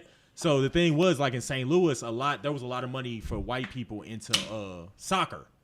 So like soccer is big out in this. So SLU, CBC, Chaminade, those Catholic De Smet, those Catholic schools, they had top tier soccer programs. And when I say top tier, I mean like these people was getting Division I scholarships. That and lacrosse and hockey. A Y'all couple- have this big out. A couple people went pro. You know what I'm saying? So that's where all that rich white money was going. But then with the whole Just spending some money. My old lady works with these girls that go to like MCID or whatever. MICDS.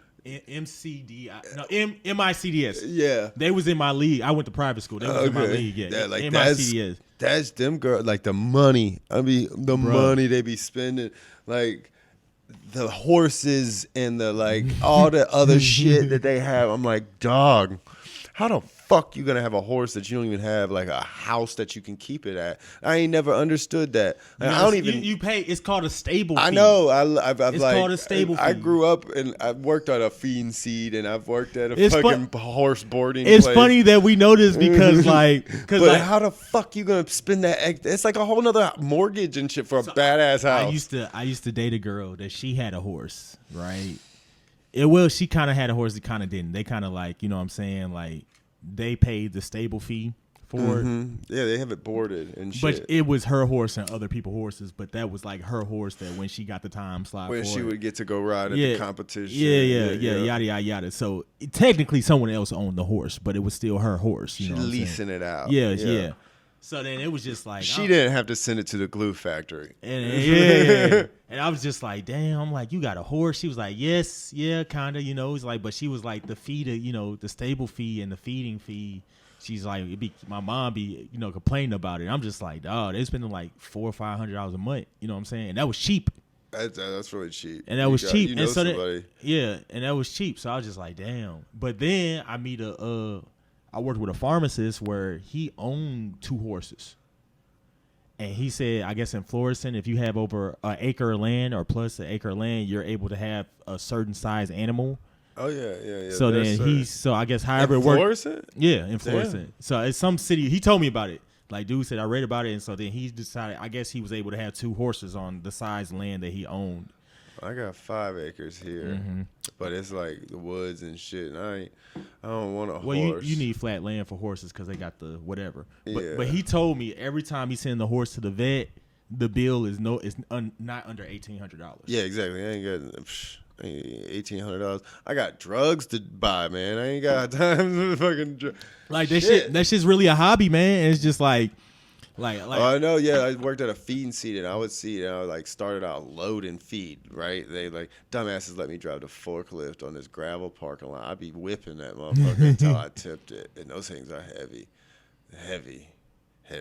But anyway, yeah, I would load up these people, and they would get feed, and I mean $1,000 in feed. See, man, I be thinking that because like think of all that farmland that you passed up here. That motherfucker has like hundreds of cattle. Like it's some people with some paper out here, bro. I drove through a community. I was like, I see you, Brad. Like, I built a lot of those houses that first came through. I'm like, people really was like, you know what? I just want to live out here. And then I want to go into the city every other month, right before or once a month. You know, once a month you go into the city. They probably own like some type of apartment in downtown St. Louis or some shit. Believe it or not, when I Airbnb this out, like I would do the upstairs, and me and my old lady would stay down here with the dogs, and we would Airbnb it out, and only to like older couples with we have a dog kennel back here and a yard that's fenced in, so we would let them bring a small pet with a pet fee. We would pay our mortgage and like our electric and have money to spend afterwards, like every month. We were killing it. Like what? On Airbnb. Yeah, people come out here like they want to go to fucking Eureka, to the Six Flags, or there's like so they'll Airbnb this out. Wow. Yeah, they put all kinds of shows out in Eureka, and you can get to Eureka from the back road pretty like 35-40 minutes, and they see it's like secluded in the woods. We've got like great pictures that we took and shit of it. Got it looking set up, and yeah, like we're fucking killing it. Just don't do young motherfuckers because they partying. They partying. Wow, this is.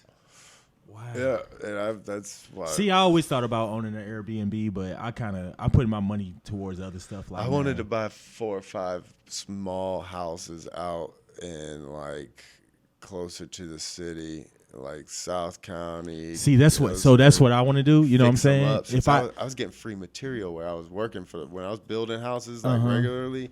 Like there would be so much leftover material we could take. Like, and if I would have bought those, I could have fixed up and repaired slowly on cheap. I mean, we can still go into this business, man. Well, we got to put your picture up, bro, because the places you talking about. To apply for the fucking. Did you see that news article? What? This lady, right? She went in and applied to list her house on the market, right? Mm-hmm. A black lady did. And they put it at the one number, and she had went online and did it herself, and she had a rough estimate. And then so she was iffy about it, so she sent her white uncle or cousin or whatever, because, you know, there's a lot more interracial families nowadays. Yeah, it is. And he went to list it. Motherfucker did it for like 75,000 more value higher. Like, it was like, yo, if you don't see, like, if this isn't a perfect example of the differences and what they're going, you know, the uphill fucking battle, like, I know what it was about, because, like, I watched, like, my parents have my stepdad and my mother after he got out of the military, started their own house cleaning company. Mm-hmm. And they've done, like, all kinds of Cardinals players back when the Rams were still in. They did them. I've got a bunch of high-end, like Ladue, Brentwood. That's where they run their company out of. And I've watched them, the taxes, IRS always hitting them. Like, they don't make that much. They're the type that they got to a point to where they don't need no more, so they just keep with the bare minimum that they need. Mm-hmm. They got an apartment that their rent is locked in at like $400. Everybody else is spending $800. They got $400 because they've been there for forever, and they 20-something years. And then the owner knows that they're not going to be a problem. So I'd rather have you spend this rent and not be a problem. Oh, they got it even cheaper now, because my mom's like the supervisor of the building. She does like the application shit with the the tenants, and so now it's like fucking they don't make all that much. And I see them like every other year the IRS is fucking with them. It's like, what the fuck is why them? Oh, well, it's because they can't afford the lawyers and the fucking accountants to find all the loopholes. And that's what fucks with me. That's the thing about it.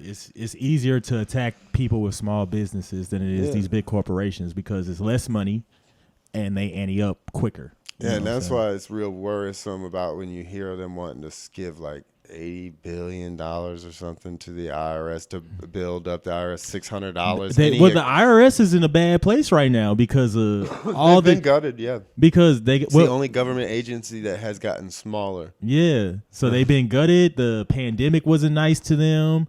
Then they're backlogged like 5 years now. That's why these people that took out all these illegal loans might get off. Because I guess you statute the limit, and that's why they want to spend all that money. They're saying no, it's so we can go after and start targeting these big fucking billionaires that aren't paying their fair share, but then they're giving themselves the SALT tax cut, which is like an 80,000, changing it from 10,000 because Trump cut that shit, and that's like it's only like the top 5% are benefiting from that SALT tax. It's millionaires that can write off their state and what is it? State and whatever property taxes. State and local taxes is what it is. You can write off your state and local taxes, SALT. And they raised it all up because, you know, they gutted everything in Obama's Build Back Better. All right. They like got rid of all the shit that they ran on. And then they did the SALT tax, which is just like $300 and something billion it's going to cost, which is just a cut to millionaires and billionaires. It doesn't, none of us, we don't benefit from it all. Like we get, basically we could get like $20 cut on our taxes when these motherfuckers are getting $80,000 cuts in theirs. And that's what it's going to do. And they did the numbers, they calculated it, and it's like, that's going to be like a $300-something billion tax cut you gave the fucking rich again. And Nancy Pelosi just in there like, listen, what are we talking about? It's like, this bitch, dude. And then they did it to where they can look at, what did they say? They can look into your account if you got $800. $600 is what they got rid of it supposedly, but that's why they want to give this like $8 billion or $80 billion. I'm like, bro, to build everyone knows the rule. As long as you make under 10K, like that's your money. Yeah, no purchases. That's your money. So whatever you do, whatever side hustle you got, as long as you keep it under 10K, that's your money to do. And the thing is, bro, I'm not on here saying don't pay taxes.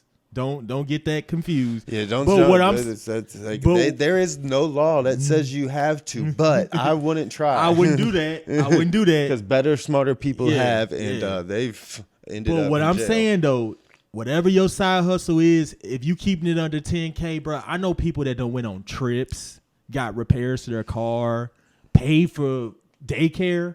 You know what I'm saying? With this money, you know what I'm saying? Like that's money to keep the Yeah, to and keep if the you're economy. You know what I'm saying? Yeah. If you really want to be smart with your money, is what you do see is you get that 10K and you just stack it and then you put it into the market, right? And then each year, let's say what happens is that stock or whatever you're buying into, I believe you can, like, if it's the one that's gonna be like dead, like pool company or something, that stocks numbers goes down because there's no demand for it and there's showing losses. Oh, you took a loss. That means you can write that off, right? That's like whitewashing them. And then you buy and hold. And once you get to enough money in the market, it's called assets. You own those and you just buy and hold them. You get enough eventually to where you can go to a bank and you can get a loan on the amount of assets you're holding at a lower interest rate than a personal loan or a business loan, because it's an asset and you have that. And that's how the billionaires get away from are doing taxes. Elon Musk holds stock. They hold assets. And then what they do is they go to the bank and get a loan which shows debt instead of so they can write off that debt at the end of the year in taxes. So that's why they're not paying. Jeff Bezos got like an $1,800 tax credit back in 2018 or some shit. Like, it's like, God damn. And it's not their fault. I don't blame them. Even Musk thought he was slick with that texting. And what do you think I should do? Bitch, you knew them fucking options were fucking expiring. You had to cash in them shares. You pay your fair share. Bitch, you had to. But they said some real stuff. They was just like, you know how they said we should need to tax the billionaires and based on their stock holdings, yada, yada, yada. And so then it was just like, so they was like Mark Zuckerberg was going to be paying like some crazy amount of taxes because you know how much he owns in Facebook or whatever, right? And then they was just like, real talk. They was like, this man owns a lot of money that doesn't exist. And then they was like, what do you mean? Like they was like, you know what I'm saying? Like you can't really tax. Like they say he worth $23 billion, but how much of that is real money? Like if he just liquidated that mug tomorrow, it's all virtual. What happens if the grid goes down? Yeah, if an asteroid or how much money would he be holding? Like, you know what I'm saying? Right. So that's what they saying. Like, you gonna tax that? They was like, you taxing something that really don't exist. They said, what we need to be talking about is how Bill Gates owns most of the farmland in America. Now that can be taxed. Yeah, but he's skating, you know. Bernie and who was it? Andrew Yang were talking about a policy where it was like a half a penny or something, or a penny every fucking for every trade, and then and they, like, Wall Street lost their minds over it, right? And it would have over billions of dollars. It was going to basically pay for all the shit that they wanted to put forth, and. Because you have high frequency trading, these computers, supercomputers, and quants and shit like that are just fucking trading in and out of a trade within a minute 1,000 times, and they wanted to use like a penny tax or something like that per trade. And these trades are going 1,000. They're getting in and out. They're the ones that like buy here, and they're just, the market and the algorithm is paying attention to where it can get in and out and just stack money, a couple dollars here and there. No, it's not a couple. What is it? A couple dollars per trade. So do that times like per 1,000. Share, yeah, they're doing thousands in and out per minute. Yeah. On stocks that are worth fucking $7. They're doing it on the SPY and the shit like that, and they're making, that's a penny. What's the fucking penny they're gonna do to them for that? Yeah, they're doing thousands of I think it's like millions or something like, I don't know. You have to look it up, but there's a lot of fucking trades in one day, in an 8-hour day that goes. And if they just put a penny, it's like, y'all can't do that. You can't fucking a penny, because motherfucker. Once you lose, you know what I'm saying? This, like, you know what I'm saying? Well, they fight. I mean, what you the gonna, thing, you can't take a loss though, because then it's gonna create another loss, then a bigger loss. That's why they have to win at everything. Well, yeah, in a way, but they make it look like the thing is they're winning, but they're they're crying and bitching and acting like they're losing, and they're showing it. And look, I didn't make no money. I didn't make any. I didn't even take an income.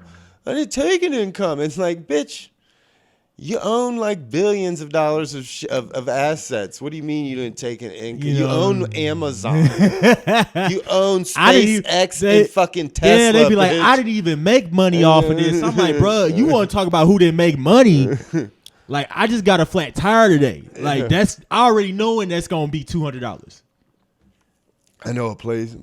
I just got 2 new tires, 50,000 or 60,000 miles, right down to not far from here. It's called Kennedy's Tires. They dude had me in and out in like 25 minutes. What? Brand new tires, 2 of them on the front for fucking. What time they close today? No, like the dude is fucking legit. Nah, he probably rounded off today. Yeah, but yeah, it's worth hitting them up because I've looked at tires. I couldn't find any other place that didn't have tires for under $120, $130 for my car. My little ass donuts. Bruh, they said that the dude told me the price went up. One tire on my car about $225. Yeah, what's their excuse on tires, motherfucker? They don't got no computer chips in those. It must be coming from China. COVID, dude, They'd be like, it's coming from China. I watched. Yeah, well, I watched when I lived out there in Virginia. I would watch all these big ass fucking container ships that would take and they were containers. There was just big, huge like recycling fucking. They would send all of our steel there to be like recycled and smelted down, and then we would like buy it back. The kinds of deals and shit from what I was gathering when I asked about it, I was like, wait a minute, we're doing what? Why are we doing that? Like, why can't we just build a cycle bin here? Oh, it's cheaper to do it out there. Where's it go? Oh, some third world island that's dumped, and then all the kids that live there go through and pull all the wires and metals and precious metals out of them. Do you know the amount of fucking trash and from returns and Amazon creates? Like the most out of the. Where do they put it at? It goes to Phil's landfills in those like third world country little islands and shit in the South Asia where you see like, and they just dump them and they go through like the millions of dollars. It's cheaper for them to just burn it than to try to resell it and stock it. That's that much. There's so much. If they would try to stock it, it would cost them more than just burning it. And these are like just returned TVs that had nothing wrong with them. It was just a wrong fucking one that they didn't order. Just dump it? They just dump it. Clothes, fucking computers, laptops, everything that you see on Amazon. Like the amount of fucking shit. That's just Amazon. There's also Wayfair. There's all these IKEA. You can't fucking return an IKEA. You can't take apart. Once you put that shit together, dude, there ain't no pulling it apart, moving and putting it back together and it being the same with all the pieces and stuff. No. Yeah, like I do a lot of IKEA assemblies because I gotten pretty good with them. But fuck. Like, if you ain't taking them apart and putting them back together, like, once you put a piece, like, make sure that it's together right, because that particle board. When I did my IKEA dresser, our nightstand, it was a nightstand, I put one piece in the wrong way. And I luckily was able to go back and do it. But it was just, I caught myself because I kept looking at it. I'm like, something's not right. The roller? It was something. I don't know. I put some piece on the wrong way backwards. And then I kept looking at it. I'm like, and then it was like, I was looking like something's wrong here. How long did it take you? 2 hours. Well, how big was the nightstand? Probably like 3 feet tall, 2 feet wide, something like that. Oh, okay. I know what you're talking about. The ones that go on the sides of the bed. Yeah. Oh, okay. So 2 hours, yeah. What'd you use this for your tools though? I use a tool they brought. Okay. That makes that much better. If you just got you a drill, that shit do it in 30 minutes. Yeah, but my thing with the drill is I always be drilling some stuff I shouldn't be drilling, so I need to use the tool. Yeah, I make some good money off of IKEA assemblies, off of a couple apps that I've got. IKEA and different furniture assembly from Walmart. So you just show up and do it for them? Yeah, like they'll post it online, and I got a profile on one of them, and they'll hire me on like one of them, and you get a profile, and they hire you, and then the other one, like they post the fucking jobs online on the app, and you accept them, and first come, first serve, pretty much. And I'd be making, I'm basically running a whole company through it. I'm able to do that like until I can land. See, man, and I'm putting in bigger. I'm meeting you the talking right. about being a blow dealer and living on a tent. Look at like you know how to get money, Brad. Oh yeah, I just had to turn it into something else. That's I had to what I'm learn saying. something. If I like if I did it, I'll probably tell one of my friends like I'm like, yeah, I'm finna put this IKEA shit together for money. They'd be like, what? Like I'll be like, yeah, dog. Like, let me see. I'll show you just this. But yeah, that's like you know how to, it's like, oh, I need some money real quick. Got you. So what you gonna hire some other people and teach them how to do it? Take a cut of their IKEA whatever thing. Yeah, this is since. Let me see. And is this on? You do this so this works through the IKEA app, or do you do other stuff besides IKEA? This is IKEA. No. This is through another app called Tasker. Tasker. But look, I've done basically the hours that I've invoiced is 42 and 0.25. I've done 12 jobs, and that's what I made. Okay. And then I've also gotten tipped out. They tip too, but they also have given me cash. I've probably and I've gotten side jobs from these customers that they don't want to do it through the app. They're just like, can I just hire you and pay you cash to do this?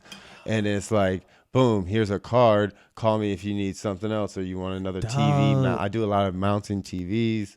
So I hate mounting the TV. I can't. Once you get it, once you figure it out and learn it, you gotta buy the right tool. That's the biggest problem. You can never find the stud. You gotta spend the money. You gotta spend that money on that $60 one, bruh. That's the problem. If I find the stud, I'm putting that bitch in quick. And you gotta drill it out, pre-drill. That's the best way. So if I find the stud, I'm putting that mug in there quick. I'm zoom, but I can't find the stud. That's the thing. That's what be blowing me. That's why I don't like mountain TVs. Because the thing is, people, like I be telling you, dog, like I don't be telling my friends that I'm mechanically inclined now. Because there was like a long period of my life where I was not mechanically inclined. And I worked with a guy and I asked him, I'm like, so how do you learn how to like fix stuff around the house and do like minor construction stuff? He said, honestly, he was like, I'm in my 60s now. He was like, do it. He said, I read books. I read how to do books. So like basic books. YouTube would teach you. Like that's what he told me. He was like, dude, you're 40 years younger than me. He was like, you have the internet.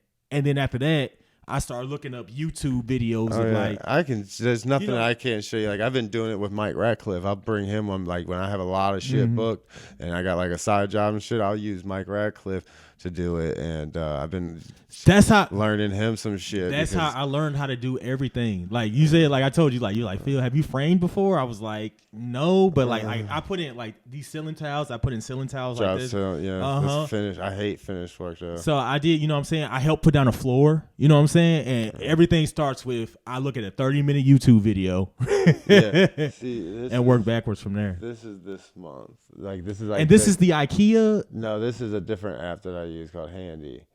And then what do you do with that? Like I did like $2.5 grand this month with just that. And you just put stuff together? I do all kinds of stuff with this one. Let me see what my jobs that I. Yeah, let me see these jobs because like there's a lot of different ones that you can available jobs. You got outdoor, exterior painting, power washing, roof cleaning, outdoor cleaning, gutter cover installation and repair. That power. So that's you got to have your own power washer though. Mm-hmm. So that's what asphalt repair, brick repair, concrete repair, pool repair, tuck pointing service, sprinkler, roof siding, fence, pool opening, pool heater, grout. Is this all the stuff you did, or the stuff that's available? This is the stuff that's available. Whereas you got cleaning. There's a lot of cleaning. I've thought about finding some good cleaners and creating just building a company out of them, like doing Is there how many cleaning jobs there's available? There's a lot, yeah. Like I see $180, like, and you could get 4 or 5 of them bitches in a day booked. You know, that's $500-$600 that you can make easy. And right now I'm doing a lot of Christmas light hanging because I'm comfortable with getting up on the roofs. I went to a job So this how do you morning, do- $310. So do you just use this? You use staples? No, they have these clips that you hang the hook look right there underneath you. Like you see those Christmas lights? They got these hooks that hook to them. And then you got lawn and your garden shit, like yard cleanup, mulching, what the leaf fuck? raking. What am I doing wrong out here? Like, See, and this is how it's set up. You go here and it's like claim. Look at all. Oh, it's what's that? Sunday. That's tomorrow. I'm just going to my 9-to-5 job and then I'm growing weed. That's it. That's all I'm doing. I'm not living life the right way. Yeah, no, the growing weed's cool, but like you see, this is how it is. What you you see all talking these about jobs, is applicable. Is just like, crazy. Like all these different jobs, it's like cleaning and Christmas light hanging, and you'll get Lowe's window AC replacement, home cleaning, TV mounting, holiday light hanging, home cleaning, $100. See, there's all kinds of. So you be doing the cleaning jobs? When you book these cleaning jobs, no, I don't really fuck with the cleaning. My parents did that. I hated it when I was a kid. That's usually how it works. Yeah, But the home cleaning, but I know how to, like, I know how to fucking, I know all of the tricks, all the everything. The nooks and crannies. Yeah. And all, yeah. When you book these jobs, you're automatic recurring every week. So if you do a good job, it's your client that you now have for every week, and you get that $80 every week. And you get the house to a certain point. Like my parents would get the house to a certain cleanliness and way, and they would just basically they're just keeping up. They go there once a week and they clean it and they making that money. And I remember when we were little, they used to hustle and they could make a lot of money. But then they have kids to take care of. You got kids to take care of, and also, like you said, it's a really grueling job. You know what I'm saying? It's a physical labor job. So. You can you could create a landscape company just out of this in the summertime with how many lawn, because that's the same thing that's recurring every week. You go back, you get the job every week if you go once and do it. See, this one's an Ashley dresser and chest assembly, $56. You do it real quick. That's in Wentzville. Fluorescent, a home cleaning, Walmart TV mount, Granite City, O'Fallon, Chesterfield, Dupo, St. Louis. Like, there's a lot of different ones on there. But I also do a lot of I guess I do have, like, I drywall and plaster. I had somebody today cancel on me one of my appointments, and since they canceled last minute and ruined, basically I didn't I still got paid for up to I got paid $170. I just not going to work basically, and you went to a different job. Yeah, then I went to a different job. So you kind of won. Yeah. He said I went to a different. See, man, that's why I think that's what I want to do when I get older. When I say older, like 40 plus. Well, what are you planning on with the comedy? Are you ever going to try to hit the road and do something like that? That's why I'm kind of moving over to that. I started with DoorDash because I was making like easy a couple grand. I was making like $1,500 a week off of DoorDash. If I wanted to, I could pull $2,000 easy a week off of DoorDash. But it was a lot of miles on my car, and I was getting really fucking bored. So my thing is, and there wasn't enough drugs. I need like enough money to do my projects. So right now I wrote a movie and we found someone to film it, and I'm like $2,000 short. So I need you know what I'm saying? Yeah. And then buying equipment, like it started racking up. Cause like when I was in my 20s, like I'm 34 now, when I was in my 20s, I used to spend a lot of money on clothes. Clothes and bitches, I guess. Yeah, that's where bitches was where I spent mine at. You know what I'm saying? Yeah. Like, buy them some, you take them out to eat, you know what I'm saying? Then you buying clothes to look good with them while you taking the pictures. So I spent a lot of money on that. And then I realized when I got 30, I was like, none of this stuff appreciated. Well, some of the Jordans did. So don't get me wrong. Shoes is like that's different. That's different. Marketing those yeah, that's different. Be hustling the Jordans nowadays. appreciated. Okay, so that was a good. But like most of the other stuff that I was spending on, like, bro, some of these chicks I don't even talk to no more.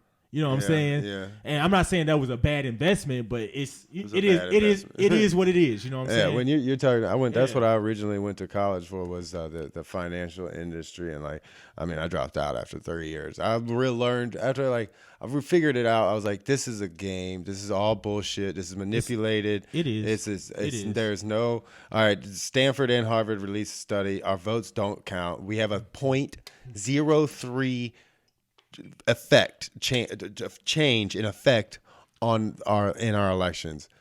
Corporations now, because they're private entities and considered a person too, they have 97% effect on elections and what they want. So if there's 80%, 90% of the voters in the population want something to be passed, but the corporations don't, it will not be passed. We have a 0.03 effect on that being passed. Well, but we have to fucking riot to get laws. Yeah, I'm about to say pass. you can sway the corporations, and that's getting shut down more and more. Because if you look at it, if they cause for an immediate law to be made or whatever, it's what I'm saying, they sway social media, which affects the manipulation with the social media is crazy. But what you were saying though, that's why I was trying to tell my mom.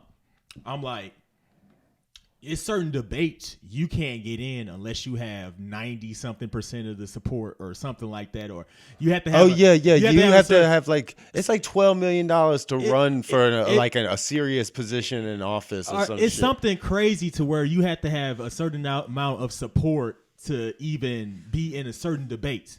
So that's why a regular person can't run for a president without having a party back them. Because, you know what I'm saying, it's like you need that money from the party and the donors to even get on TV for regular people to see you. Unless you're like Kanye West. Unless you already have a platform. Yeah, or you already have a crazy platform. You know what I'm saying? So the thing was like, so I was just like, they saying the votes don't matter. It's just like you not in control like you think you in control, if that makes sense. Yeah, this is, why didn't they, this motherfucker. He said, bro. I know it's fucking millions of dollars to run. 400,000 average for House of Representatives. Average? Well, what's the name broke the mold for the most expensive campaign for president. It was Hillary Clinton, and then I think Biden surpassed her. Yeah. And no one really knows what a lot of the money that Trump was raising a lot of money too. They said he raised over $100 million, and they said he was supposed to pay back like 28, but once the accountants like got into it and did all of that, they was like, yeah, he he ain't missed that money. That's why I really like that Andrew Yang dude. I really did. He's too radical, bro. Yeah, but look at what happened after that pandemic. All that electronic, everything he talked about happened. And he's just sitting there like, give the people $1,000 a month. Yeah. You know what I'm saying? Like, and they was just with a vax tax, with that penny tax and shit. And they was like, no, we can't do that. We can't just give. And money he's like, away. we do it already in Alaska for the oil. And they're like, shut up. You're racist. You're sexist. And he's like, what? He was talking all this crazy shit. But I like that. That ended up happening. He was real too. Anytime they asked him a question, he answered it. He said, well, we did actually ran some the research on it, ran the numbers, and this is what's going to have to happen. Like, if you want to change it. And they were like, no, you didn't make this about a culture issue. Like, put him to the side of the stage and shit. Bro, he's like, no, seriously, if you don't change this. When I saw him, when I saw that he was Chinese, or what is he, Korean or Chinese? I think he's Chinese. Yeah, he's American, but his parents came from China. So when I saw that he was Chinese, I was like, yeah, dude already like fighting an uphill battle. Because it's like, you know what I'm saying? Like, you're going to get all the Chinese people to vote for you, but that still ain't enough in America. $770 million is what Hillary spent. She broke the mold, bro. She was the first one. They said, I think before that it was like Trump did $450 million. Yeah, Hillary broke the bank, dog. 2020 election cost $14 billion, blown away spending records. $14.4 billion the 2020 election cost. I mean, we could have did that shit on our phones sitting on the shitter. That's why, in all honesty, I don't think we need the politicians no more. We used to elect these politicians to go and represent us and be like, all right, and vote on laws. What do you think should happen with this law? And we would vote in the person that we thought that would choose the best choice. Yeah. And then they just got bought. You know, they're like, yeah, we're gonna run for that. No abortions. And then they get in there like, fuck them. You know. Because they got paid for it, but we don't need that. We did doctor visits on our phones during the pandemic. We got our banking information. We could be sitting on the shitter every morning, and you have to go through some security shit like facial recognition scan, which we already have, thumbprint shit we already have to be part of it. But if you want to be part of the American society and vote and control our laws, every morning we could be sitting on the shitter and be like, oh, we got 10 things to look at. What is the drinking age? I want it to be this. Boop. And everybody fucking votes, and we control the whole thing. You want to run this like and you run it on a company? blockchain. No, you run it on an open source blockchain. Oh, and where everybody can see it, and everybody has control over it. That is the future, but that would be a form of communism, according to them, or socialism. They didn't have the blockchain during that. Well, it's blockchainism, motherfucker. It's to be a form of communism. Like, open source. We're gonna let the people vote openly on this stuff. I'm like. But he was like, people were stupid. Like, that's the argument. Yeah. People were stupid. People were ignorant. And it is a lot of ignorant people out here. Oh, believe me, I went to college. My main shit was economics. So when I was only taught capitalism. Socialism wasn't really something that was being taught at all. So when all I thought about it was like, oh, so the government controls everything, and it says who can work what and company. And then my boy, it was actually Bukovich came over here and I had him heated. I was like, I'm a capitalist. I trade on the free market, blah, blah, blah. He's like, that's not socialism, is blah, blah, blah, blah. And he got all mad. And like, we broke it down. I was like, fuck that. Let's sit down here and look at it. I pulled out the fucking computer and we looked it all up. What is socialism? What is capitalism? Yeah. What is it? And all socialism is a big company. It's nothing. The owner, the main creator, the person that took the risk in creating this company still is going to get a bigger chunk of the pie. All right, he's still going to get his, but he's not going to have a board of 7 people that make all the decisions on what happens to the factory, where goes jobs, where goes how we run things. No, it's the people that work of that factory get to make the decision instead. That's socialism, and it doesn't sound bad to me at all. Now, you're not going to tell that boss man what to do or anything, but when it comes down to like things that affect their jobs, they should have a say in it. Okay. If they want to switch, if they want to keep building nukes or whatever, and they don't, they can't be having like this Manhattan Project bullshit that we're having, to where like they don't even know what they're doing half the time. They're fucking and they're making this one special piece that they don't know goes on the warhead. They're dropping in Syria and fucking the Middle East. Yeah, I think so. My thing, what it is, so I worked with a lot of conservatives at one point at this one location I worked at, and I worked there for a couple months, and it was interesting seeing their views on conservatism or whatever that word is. And dude said some real stuff. He said he used to work with a guy who had a cousin that lived in I forgot some socialist country. I don't want to say it because I don't want to be wrong. I thought he said Denmark, maybe not. I don't know. But they're a socialist country, and he was like, the doctor found out he had cancer.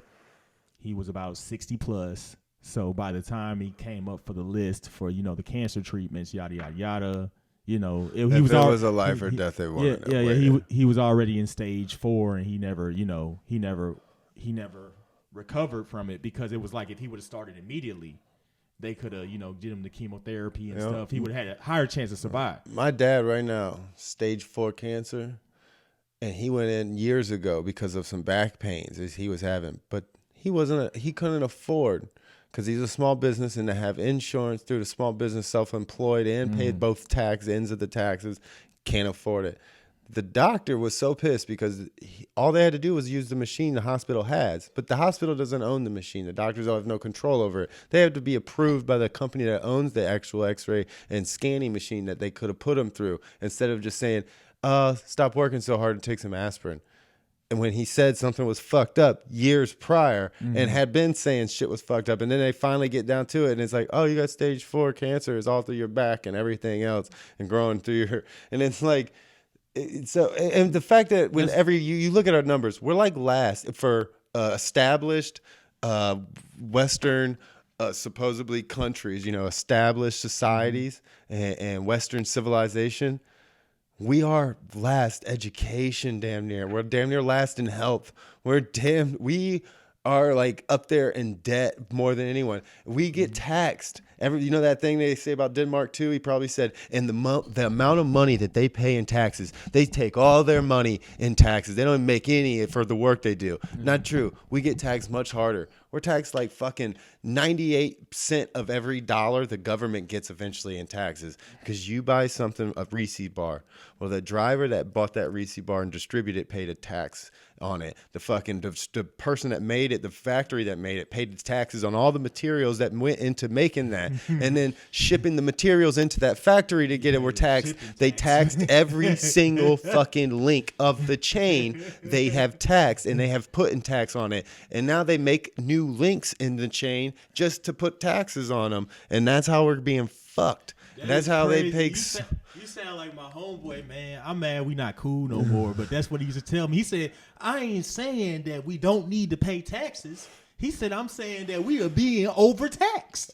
Yeah, dude. If the fucking people, the Boston Tea Party and all that shit, if they was alive or found out what the fuck, like we went to war. We had a whole war over taxes. And like for nothing. If they ever found out how much we were being taxed right now, they'd be like, y'all haven't gone to war yet?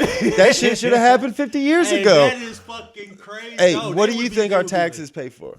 Huh? What do our taxes pay for? Ooh.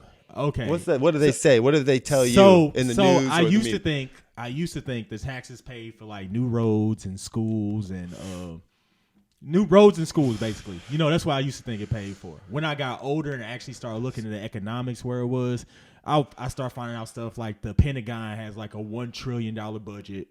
Oh, the Pentagon can't make up for what is it like 26? It was in the 30s when I saw it. Trillions. I'm talking about they can't find like $6 trillion or some shit like that. When they first figured it out, the next day the Pentagon was hit 9/11 with the plane that disintegrated. Remember? Yeah. And it hit perfectly in the whole new department of the building that they just built for those files that was supposed to be bomb proof. And the people that did the bomb cleaning. They had a bomb wall on there. Yeah. That's why the plane didn't destroy the whole Pentagon. It just destroyed that one section. Yeah, they got rid of all the paperwork after they announced they couldn't find $2 trillion. And then, like, look. I've that's a band. That's a little punk rock band. There's a long, cool story behind it. But anyways, the 9/11 shit. I've got the. It's not a conspiracy. There's a reason. The same reason that Pfizer wanted to the FDA and everything are like trying to get that grant, not the grant, the approval to seal the fucking findings on how they did the emergency use authorization for 55 years. They want to be like, nah, we don't want to tell you why and how we came to the conclusions to give them authorizations and why we did it and why 3 of the members that had to approve it resigned after it. And how come fucking CEOs and shit like that of Pfizer and Johnson & Johnson are the ones that are making the decisions at the FDA now?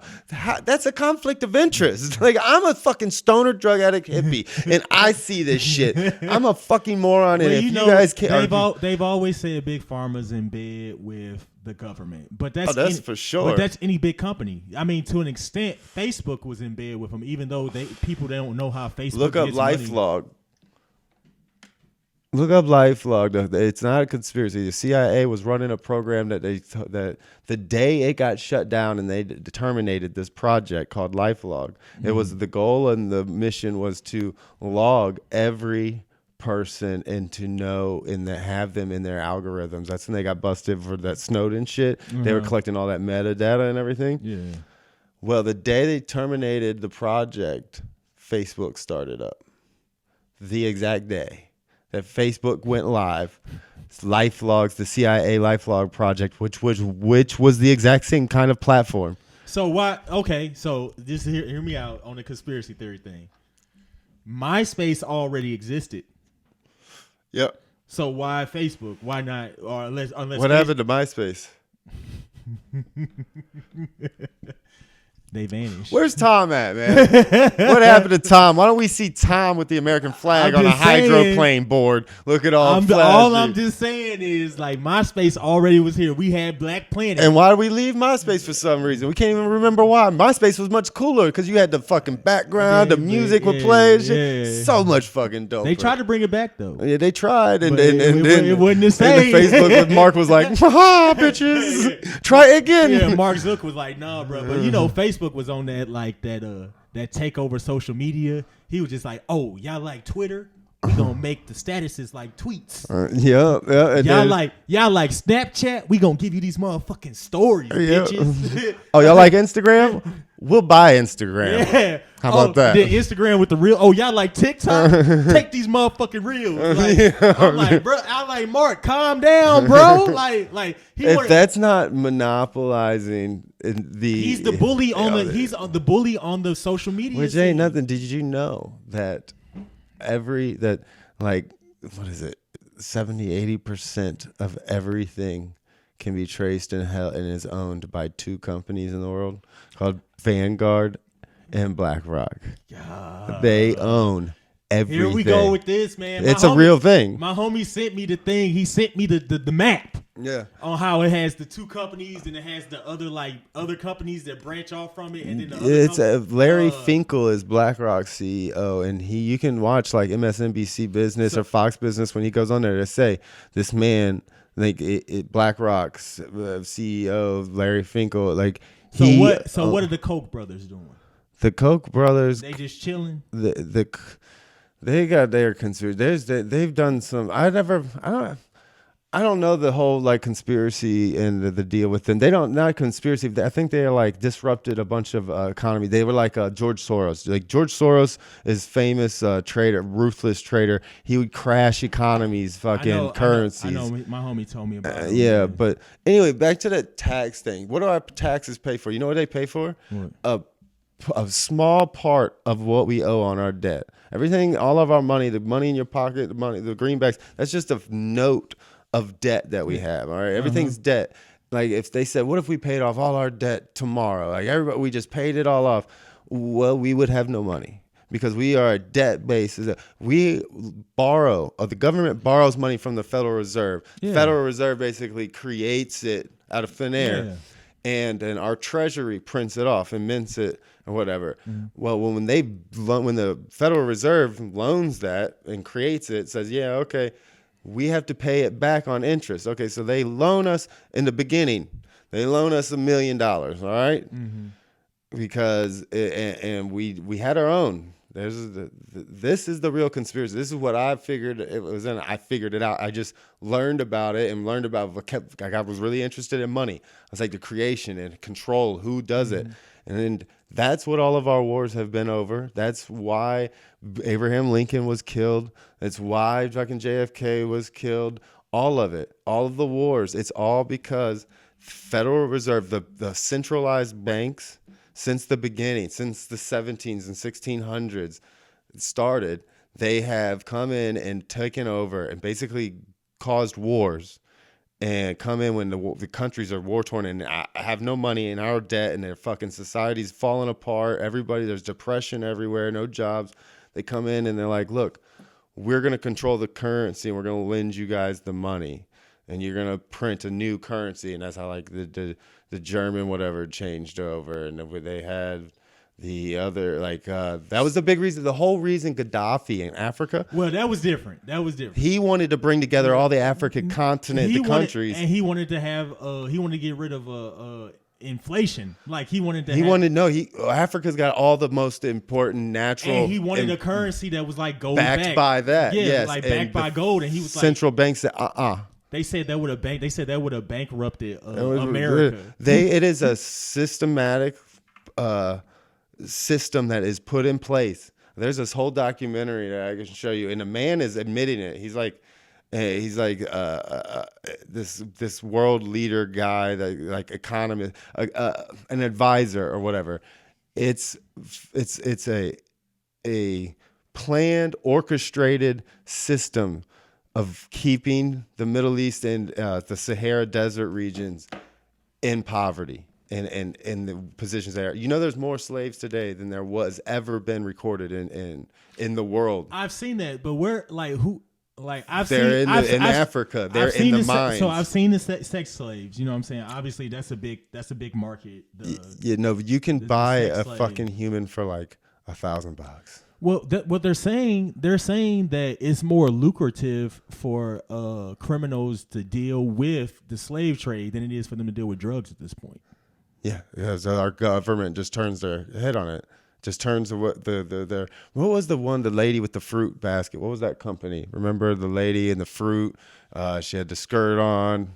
Fuck, I forget what is it. But Nestle, I think, bought them up. Nestle is a big part of it. Like, was it Fruit? It's not Fruit of the Loom. Not Fruit of the Loom. Okay. It was the banana company. Forget it. But they basically were hit with that. Like, hey, you're using slave labor and everything. And same thing with like the mines that use the batteries for the electric cars. Like the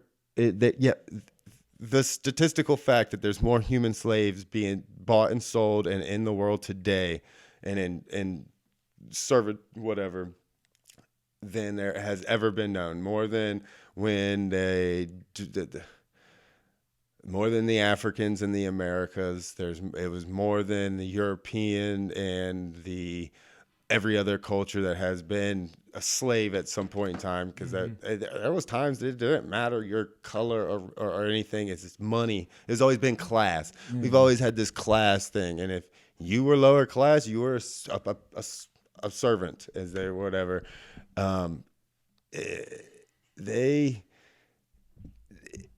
It's like you said, it's easier for them because they're dealing with these companies and these mines and shit that aren't overlooked, and then there are these third world countries that they're mining, and they're not paying these people nothing, and they're in horrible fucking. I found that out with Dubai. I always wanted to visit Dubai. They got some good. I hear they got a lot of gold. So they said they got so much gold there that the ATMs give out gold. You can get gold nuggets out the ATM. That's fucking insane. And I always wanted to go to Dubai. I still do to an extent, but then it was just like I saw where Dubai had 0% unemployment, and so then I'm thinking like something don't add up. And I saw something on it was either Viceland or something on, it was on YouTube. They said the reason why they don't have unemployment is they said they citizens have 0% employment. Not everybody that works there are citizens. I was like, what? So they have these camps outside of the city, like 20 to 30 miles outside the city, where they get people from like Pakistan and those other surrounding countries or whatever with high poverty rates. They transport them to these camps and on microloans. And they have them come into the city every day to build stuff and clean up stuff and stuff like this. And they said technically with the money they paying them and the interest rates they taxing on them, they owe them money, so they'll always be in a system. And Dude said he'd been working there 10 years, and he said the most he made was $6,000. Yeah, and he sent it back to Pakistan. And he still owes. No, that's basically there's this documentary. I think it's called Economic Hitman. I think it is. Anyways, it's about what we do with countries like Venezuela, especially socialist countries. For one, we choke them out with what's the word they call it today? Sanctions. They sanction them. They don't allow fucking trade, or the main thing. That's what they do with Cuba. Starve them out and shit, right? Cuba, yeah, and then they wait, and they'll have oil or something. And what they'll do is they'll make a deal with them. They'll be like, we'll come here, we'll loan you all the stuff you need, we'll build the oil rigs, and you pay us back. And they hit them with a deal that it's impossible for them to play, especially when it comes to the oil shit, because OPEC controls it, and it's a cartel, literally a cartel. And like Biden and all them, they have nothing to do with the oil price and the gas prices. No, that's all manipulated by a handful of people. And just like, all right, look at the pandemic. The best thing I can show people is the pandemic, price of barrel. All right, we had so much oil. Our reserves, our fucking warehouses, our refineries filled, maxed out. They could not hold anymore. There was boats that were stored, ready to bring in crude oil, that were just sitting off the shores full. They had nowhere to put the oil. Price of barrel went below $1. Went below, like it went to pennies. Pennies. Yeah, I saw that. Went to pennies. Gas never fell below $1. Gas out here didn't fall below $1, fucking like 20 something. Okay, how the fuck is that? And then because you need oil to because make a gas. couple weeks before that, nobody's going out. So the supply and demand, that's obviously off. So nobody needs it. We are stuck at home. The demand completely diminished. Supply out of this roof. We're full. Why didn't the price fall to fucking pennies? Why? It did for the government. It did for the fucking everybody else. I never thought about that. They manipulated it. They never let it drop below. But now, anytime there's some havoc and they can cash in on the whole fucking thing, and they're trying to open back up the economies. They're like, gas is over a fucking 70% higher now. And Biden has nothing to do with it. I mean, he can, yes, do what they just did and release oil reserve, and everyone's like, they're giving 18 million barrels out of the 50 million that he released to China and India. Go to any store, go to any product in your house, your phone in your hand, whatever you're listening to this on, and look at where this motherfucker's made. China right now is having a rolling blackouts. All right, everything we have is made in China. Our lifestyle is based off of China. We couldn't get through a pandemic because everything was shut down, and China literally made every material we needed to make the pharmaceuticals and the fucking materials we needed. Well, most of the pharmaceuticals are in India. But that's what I mean. They get it from China. They're both having rolling blackouts. Yeah, they're shutting down cities and blocks and like no electricity. Well, they said that this was going to be the worst Black Friday for. Did you? I went today, and it wasn't. You couldn't. It didn't even seem like. I got me some $6 socks. It was so weak. The best thing I seen was a $500 70-inch fucking TV. They showed all these boats on the ocean that's stuck. That they saying like, I don't know. I forgot what they said, but they're having production issues with the pandemic. Well, that's the thing. I followed this story on TikTok. These people figured it out, like, and they're not even like TikTokers, all right? All the people heard about this story slowly and surely through like Reddit and different things. Mm-hmm. And so they got on TikTok, and like the people that were the crane operators, because at first they were blaming it on the crane operators that they weren't able to do it. Crane operators make a TikTok, and they're like, not us here at this port. And then they go to all the ports, and then they're like, no, it's the ground, whatever. And they're like, it's not us. We have to have the fucking the goddamn carriages that they come on, the axles. We don't have them. The axles aren't being sent to us. And the guy's like, the axle guy shows up. He's like, we have as far as the eye can see, but you won't ever take them back. It seems like they're purposely they're leaving the axles here in Missouri, where they drop off a lot of stuff and distribute the Midwest. Just dropping off the axles and not returning them so they can be taken back. Because we ran off of this system. Our capitalist system has turned our economy and our supply on a thread. We have a very limited supply of reserve of anything because we've just been turning and burning, and there is no. They've made it so lean. They've come in with our computers and all these teams and trying to cut the budget and trim every little bit of fat off. We had nothing to survive off of when there was no fat, and you resort to your fat reserves in your body before you die. We had none of that fat. Like, we were like, fuck. But the stocks kept going up somehow. The stock market went crazy, bro, over the pandemic. I'm still right now, even though crypto's down, I'm still You still looking good? Yeah, I just hit a stock today that I've been looking at, and I got in on the 52-week low it's ever been. I bought in on it, and it jumped back up and everything else is down. Like, crypto right now is not doing good. I got in and out, bro. I spent that money on. I'd be on anytime I have extra money, every week.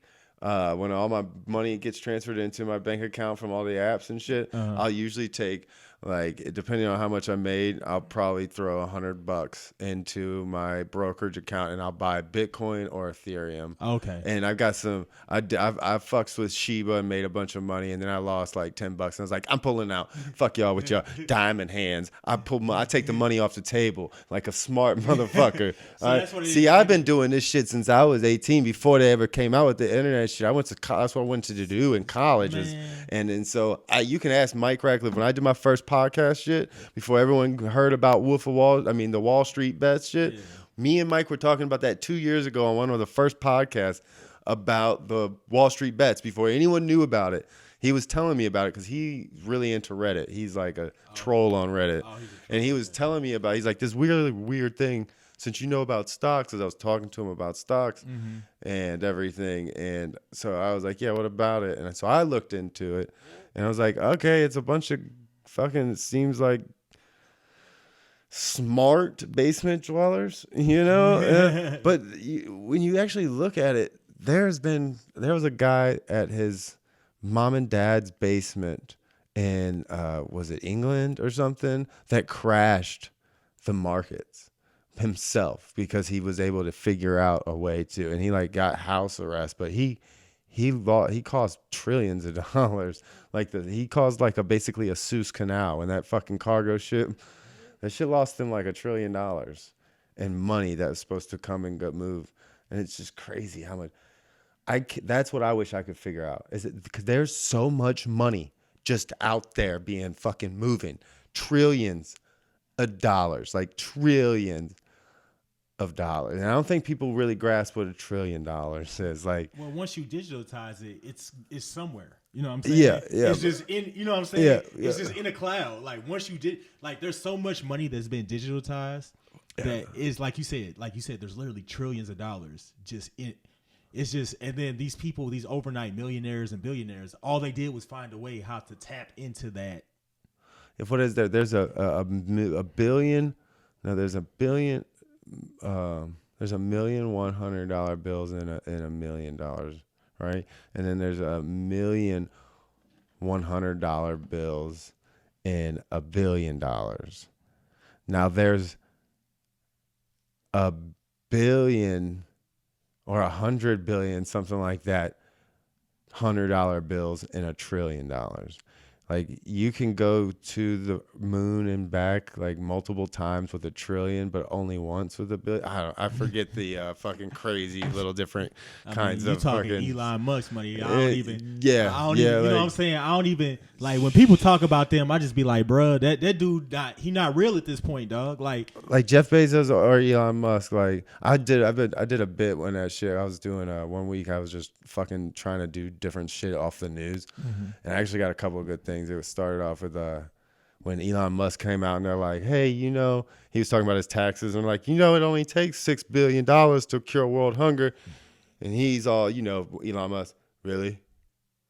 For real? Is that real? Show me the math. Put the math out there. And then like the World Hunger Federation comes out, was like, no, for real, you can if, we should talk, blah, blah, blah. And he's like, no, just put the math on here and set up a bank account that's open source so everyone can see where the money goes. And they're like, never mind. They didn't do nothing. They didn't respond and shit. He's like, I will cure world hunger. It's only 6 billion. I got that. No problem.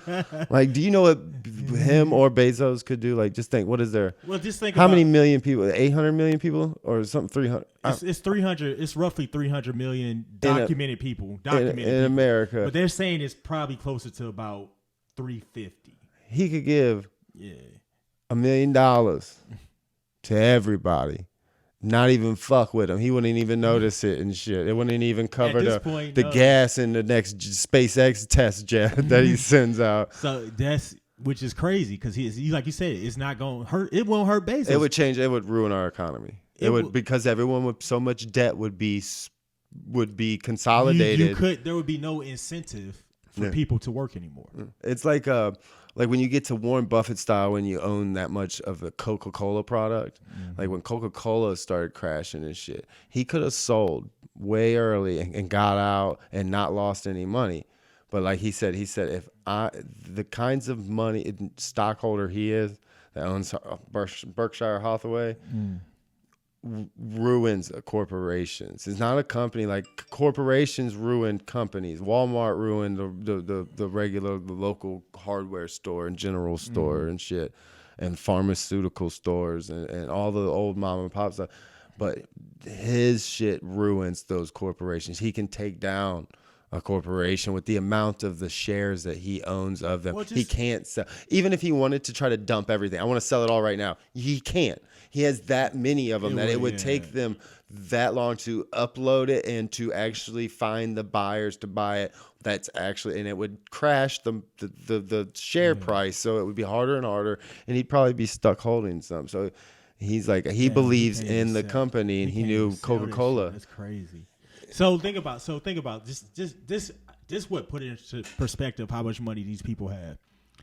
So St. Louis is one of the quickest shrinking cities that used to be like great like 20 years ago and stuff like we're tremendously shrinking, but that's because people were moving out to the suburbs. But it's also like there's a lot of businesses like traditional businesses that's leaving, hence why it's harder to get jobs. That's what they're saying. They said when Bezos was talking about moving the headquarters of Amazon here, they said that was going to tremendously change the city if he moved it here. Mm-hmm. I'm like, this dude got so much money, he can change a city that's been here since how long the city, since the 1800s? Yeah, no, do you know what they had to do if he would have done that? Why he didn't? Because the power grid, our electrical state's power grid couldn't handle it. So he moved it to L.A.? Yeah, he couldn't. He couldn't. Or did he go to New York or L.A.? I think he went to L.A. I don't know which one he went to. I think it was New York. They gave, and that's why they don't pay taxes either. They're like, it'll bring so many jobs. They always use that excuse. Mm-hmm. He creates jobs. He's a job creator. That's why he gets tax cuts. It's like, you consumers create the economy. If the consumer and the worker is the consumer. Jeff Bezos can only buy so many pairs of pants and shoes and fucking groceries. All right, it's a consumer. So if the consumer has a livable wage, they consume more. Okay, that's how it is. That's why if instead of giving banks and all the other shit motherfuckers bailouts for the corporations that got it, why didn't they just like make the fucking income whole for everybody? Like, and they were like, the government came together, the politicians came together, and they're like, all right, look, we gonna shut this motherfucker down, all right? And nobody's gonna go to work. And they're like, well, how about the mortgage and the car note and the bills? They're like, yeah. That's really going to suck because the banks, how are they going to, if they start missing their payments, so why don't we just give the money to just replace their, so that banks or put a hold on it and tack it on to the end, the loan and the benefit. And they're like, ha, that's too easy. People had to continue paying. That's what if we give them billions of dollars, the banks? That's what we're doing to fucking Nancy. So this is the world's largest transfer of wealth in the world history, in human history. More money was transferred during our pandemic with that fucking CARES Act and everything than in world history. So much money has went that they gobbled up. And what I'm saying from that is like, there's only actually like a certain, maybe a trillion or something like that of actual money in circulation that we use, the citizens, the everyday, the 95 below percenters use in circulate and actually buy and trade services. Mm-hmm. That was like they pulled out like 500 billion out of that of our couple trillion that we have, and it's gone. They won't be taxed on it. It'll go into and it'll turn into assets that they turn into loans, which turns into debts, which gives them tax breaks, which they then just pay back the loans because their assets have accrued so much extra because the stock market just doesn't go down for some reason. Which doesn't make sense because it used to be every 4 to 8 years you had a fucking crash or a correction. The last correction was in 2008 for real? Or was 2008 was a crash. Yeah, that was. That was a crash. 2008. We've been steadily having a bull market since the 2008. Well, it was. I think in it was one of those Obama years, like 13 or 14. There was a correction, and then after that, it's been like. And we've only had since like 13 or 14. That bitch been going. The bull market just fucking way out there. Going crazy. I do a bit about the whole stock market for if I ever get booked for a banker's meeting. But no, I was thinking about that, man. It's just that like That's how capitalism. People have to be in debt for capitalism to work. So if you take away people's debt. Well, when your currency is only based off of debt. See, when we got taken off the gold standard, once that happened, we weren't back. We were back to kind of off of oil in a way, but then they were like, "Oh shit, the Middle East got a lot of oil," and then we went to mortgages. Basically, our backings was mortgages, and then that's how they played. They fucked that market up. That's what they watched The Big Short with. That's a good movie that explains some of it, and then. We're still doing it, but they took subprime and they changed it to CDOs, synthetic CDOs and shit like that, and they're still doing it. And it's not going to be just the mortgage markets. You're going to see it hit the retail mini mart industry really bad. All the things that are too small for corporations like Jeff Bezos to come in and use. And the people that see what they've been doing is they get valued. They've been fucking with they're making it seem more valuable than what it is by using an address of one location in one building that's really nice. And since it's a mini mart, they'll value them all at that. And they're not all at that at all. You know, they'll be run down, but they got one nice. There's a whole system and scam that they're doing, and eventually it's going to collapse, just like it's happening in China. It's gonna hit us bad. Well, good thing, Brad. You good with your hands, man. You can always. Oh yeah, you can always build stuff. Like, I'm gonna get me a couple chickens. I'm about to say, you can't collapse somebody that know how to build shit. You know what I'm saying now? Yeah, I'll be fine as long as a 2x4. What is it? Carpenters. We build shit that you can't. Yeah. And I always was told like you can make the world spin the opposite direction with the right amount of 2x4s and nails and like a 2x4. So you in the good business, you know? I'm in the pharmacy business, so it's like do you know natural pharmaceuticals though? That's what we need when the world goes to shit. Don't worry. As soon as I learn farming though, how to grow this weed, and I'm gonna grow some tomatoes. I'm growing some basil. You know, I'm getting up there. I want to grow some mimosa trees. For real? So you can make your own mimosas? No, mimosa root bark. The bark from it's a red dwarf mimosa or something. Hostilis mimosa. Is that the stuff in like Somalia where they chew on the roots and it gets them like it's with stuff in like the Amazons that they create ayahuasca with. Got you. Yeah, or you extract DMT just straight up and you and your DMT, man. Dude, it changed my life. Like it took me from thinking I was somebody that like I don't know, man. Not like, cause I've been culturally like very fucking open. My real dad, a gay man married to a guy my age, is his husband, and the man I grew up calling dad as well was a black man, and I grew up in that, and I seen racism for sure firsthand. At a young age, because my mom's side of the family in Virginia wouldn't even let him come in the house when they was married and shit. Like it was very weird in the early 90s, mid 90s. I remember that as a little kid not understanding it. Now I do, but just seeing it in the way my pops, you know, being gay in the South, like it took him a long time to come out of the closet. I was a grown ass man before he came out. Yeah, he had that's interesting, because I worked with a girl that happened to her. So like her and her sisters, they had an inkling that their dad was like that, and I think she got two sisters or one sister. She got one sister. And so then, like, she had an inkling, and so the thing is, her parents were deaf. So the thing was, they all know sign language, this, and that. So I learned something for a client the other day. I had seen a special note in one of the things I was doing. And it said deaf, and I came in. I just learned a hi and a couple of it. Thank you. I already know. I got a couple deaf clients come to the pharmacy, But yeah, so they had an inkling of it. So then I saw her. She said she got a text message from her sister where they found a receipt where he was at one of the the gay clubs in the Grove. And so then they was just like, you want to approach him about it, or you want me to approach him about it? So then they had like, I guess, the intervention type stuff. They was like, look, dude, like we know what's going on and stuff. And so then he said he was relaxed. He was happy it came out. This dude was at the gay pride parade the next year. The very next. That's how my pops. Like soon as he let that mug out, I was just like, she's like, Phill, my dad. See, you don't know my dad's gay though until you meet his husband. Like he sit there and have a beer or a fucking mixed drink with you. That's how her dad throw is. darts. Lost his arm in the military. He's a disabled veteran and shit.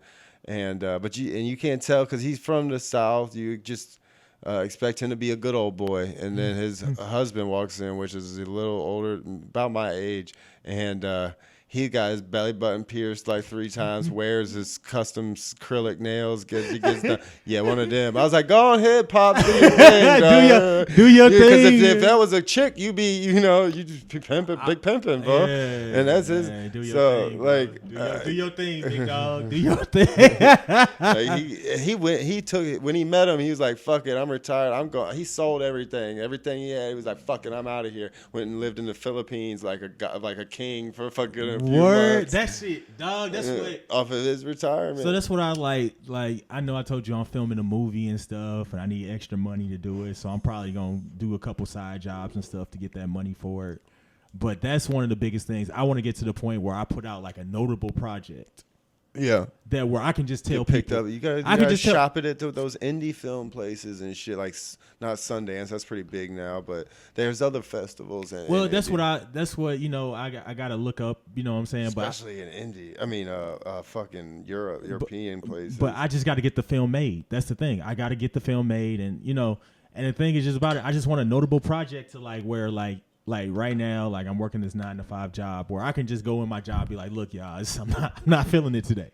Yeah, that's nice. You know what I'm saying? Like I'm not feeling it today. You know what I'm saying? Yeah. That's what I want. Like that's what I want out of life. I want like a good nest egg to where I can just tell these people like I'm not feeling it today, and that be it.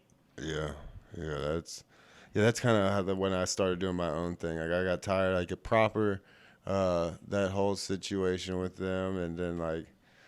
I just got tired. Like they're corporate. They got real corporate, real fucking this rules and this and that. It's like, dude, you got a bunch of fucking stoners in here, man. You got a bunch of I've been growing, trimming, selling herb longer than you guys even thought. You guys were still contributing to the motherfucking organizations that were trying to condemn and keep it illegal. All right, and that's America in a handbasket. All right, the people that spent millions of dollars keeping marijuana illegal and keeping people in prison as long as they did for all them years is now making billions of dollars by owning all of it and being the fucking top kingpins. It's like it's fucked up. Like, and it rubbed me the wrong way. I realize it's a lot of fucked up stuff that you just got to deal with. I think the best way to deal with it is to make sure you personally are taken care of, you and your family. And then you can help people after that. You know what I'm saying? The money isn't in those companies though. There's only money that the employees, they pay the employees like shit. Like tell me about there's no fucking money, dude. I had stock in some of these companies, and this shit just went down. Yeah, I killed the marijuana. That's when I really hit the weed. I didn't understand. I'm like, how is more and more people smoking weed that's ever been before? You got to catch the weed stocks in the penny market. No, still. I'm not doing that. If I want to sell weed, I'm going to sell it myself. Yeah. That's how I'm going to be part of it. Yeah. I'm not going to do it through the stock market. Yeah. I'm going to do it hand to hand, face to face. I went to a lot of places. Like I've been to Seattle and Colorado a lot, and I went around a lot to a lot of the different weed places. And I'm a big connoisseur, so I checked out, and I pretty much spotted all the top brands and top people that were marketing the best, and I knew, like, I made a killing off of the Jewel Pods. They linked up with Artisan Grows down in Colorado, and have still probably do pods that are cannabis instead of the nicotine. They go right in their fuse thing, and that's the thing. And their stock, I bought into the different companies that were linking up with Jewel. They were like fucking pennies, halves of pennies, not even tenths of pennies. You go in there and throw a fucking. I was only playing with like a couple $100, but I turned it into a couple $1,000s real quick. As soon as they popped and they merged and shit, and they go up to fucking 15 cents, and it's like, oh shit, and you bought it in at a penny or less or a half a penny. Yeah, Sometimes, but you gotta know, like that's what I knew marijuana. Now, if there's something like pharmaceuticals, you are in the industry, dog. That you know of all the shit that's coming, all the stuff that's being shopped around to the market and everything. Those are the shit that you get in on, because it doesn't matter that the fucking big time Pfizer's and fucking Johnsons and all them have spent they spend billions, easy billions. They R&D and department, fucking felony charges and shit. They R&D department is insane, dude. Most of the R&D in pharmaceuticals though is done through government grants to colleges, and then they just buy the patent, and it's like, fuck y'all, for real. Like they push this vaccine on us and everything because they've got deals made with all the politicians and the insurance companies, but out in the but they don't want the fucking countries. They don't want to get rid of the pandemic. I'm telling you, if they did, the recipe and the way to make it. The vaccines. So that's why we have all these booster shots. All the boosters, all the bullshit. With only the countries that are financially set up in the system to where they profit. Look at the companies that are like, hey, man, we just want something back. Well, how do you make it? And they're like, we're going to need control over all your land. We're going to need full immunity. That's what they wanted. Yeah. Pfizer was asking them to sign contracts to where they had control over military bases and all kinds of shit, like giving up all 2/3 of their land and all kind. Like, what the fuck did they need all that for? And they're like, fuck that. And like the president got killed at one of those African countries, and he sent in like oil for the COVID test, and then tangerine juice he sent in, and then once some would come back positive, some would come back negative. He's like, this shit's a scam. A couple months later, that motherfucker was dead as hell. I was like, oh shit. Nah, it's just. I'm not saying what is it, Jamie? He says, I'm not saying she's a crackhead. Yeah. She's very crackish. I'm just not saying they conspiracy with the whole they're just very sketchy. All right, the whole situation is sketchy. You want to get rid of it and you think we got to eradicate it, then why aren't you giving the patent and the recipe and the ways to make it giving out free? Why you aren't you just flooding it out there?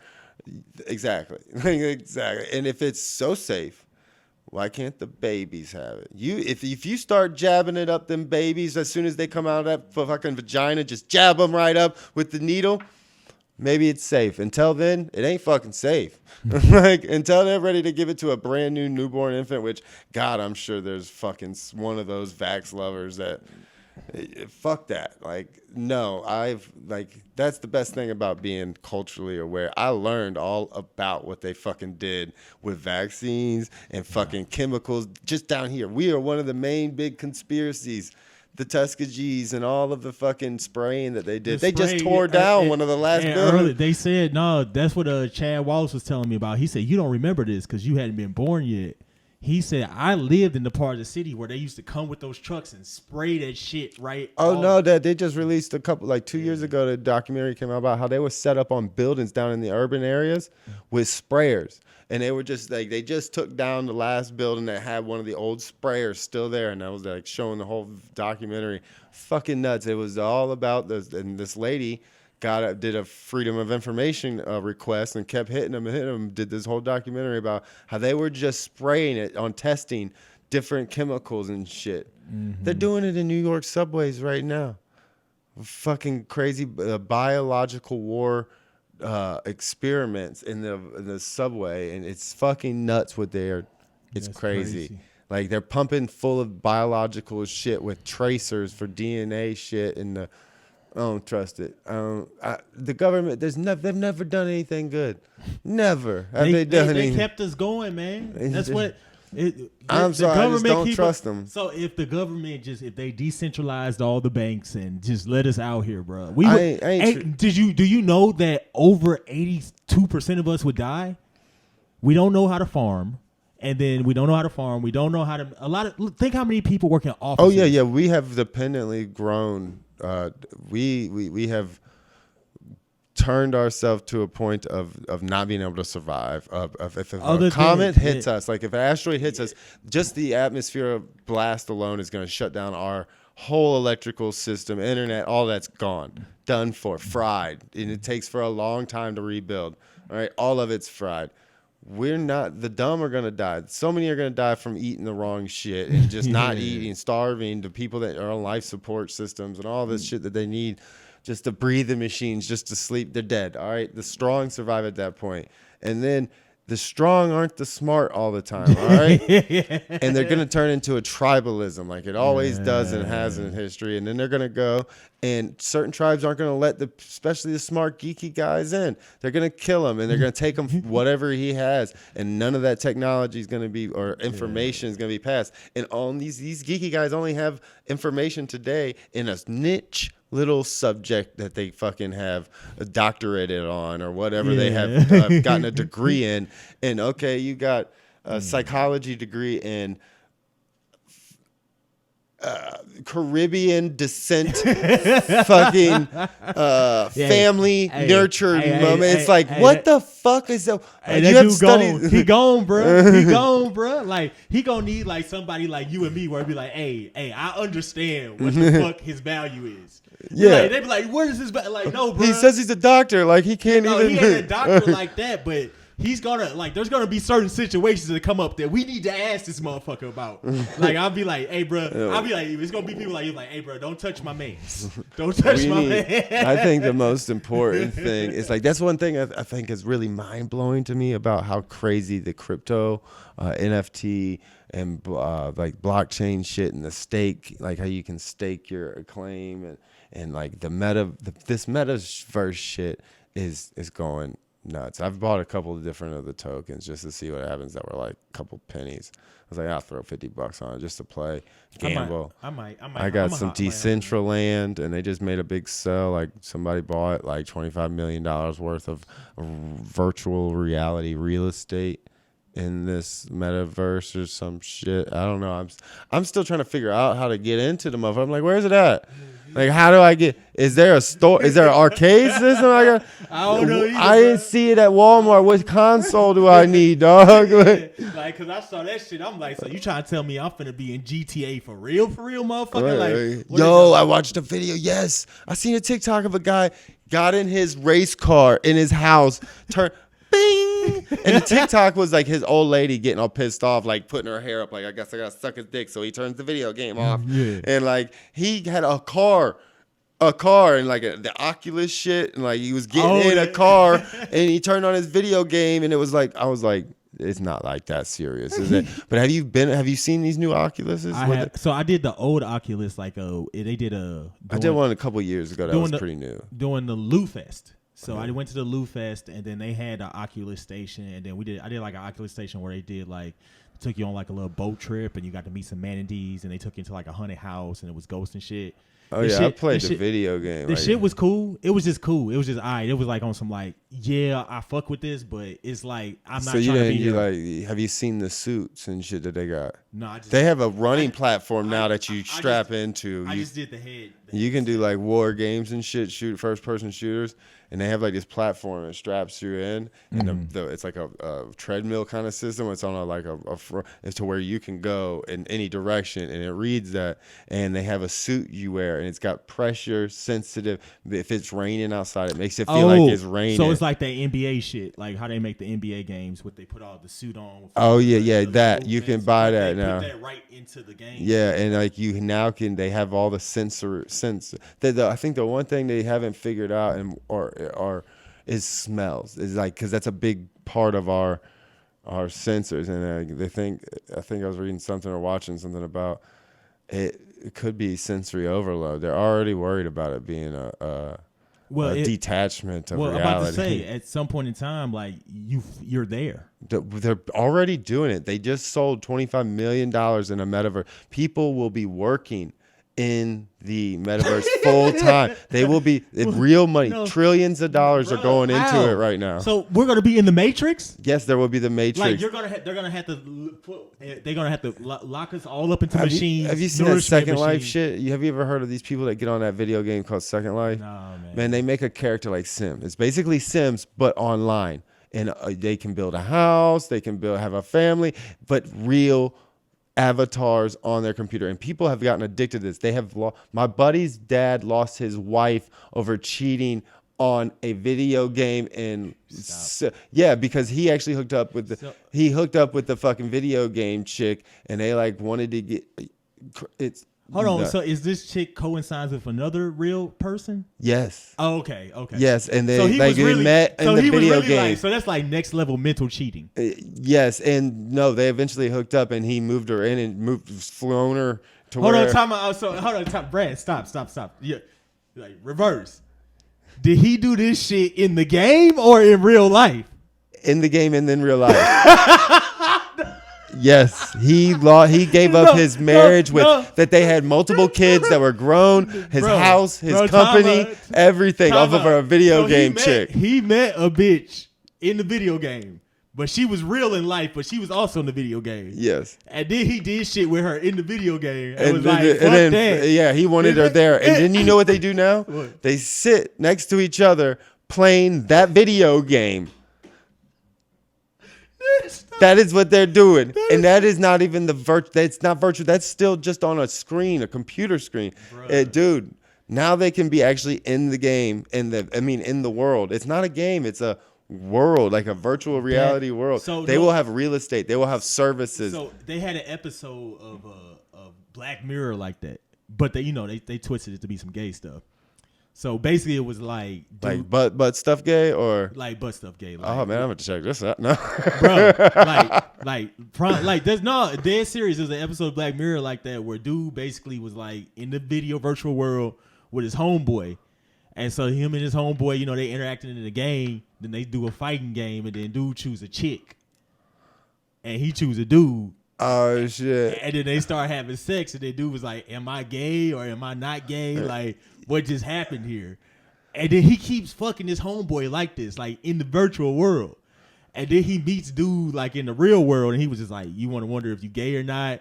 Dude kissed him and was just like, "Yeah, did you feel anything?" No. But he was like, "I fuck with what's going on in the video game." I'm like, bro, like, what just happened? Did you hear like Elon Musk, that Joe Rogan shit, when they asked him about like being able to like, because he's got Elon Musk has a company called Neuralink, and he wants to put in them fucking these nano wires that he's like already done it with a monkey or a pig, and brain scan and controlling the pig with these Neuralink. I saw that. I saw that.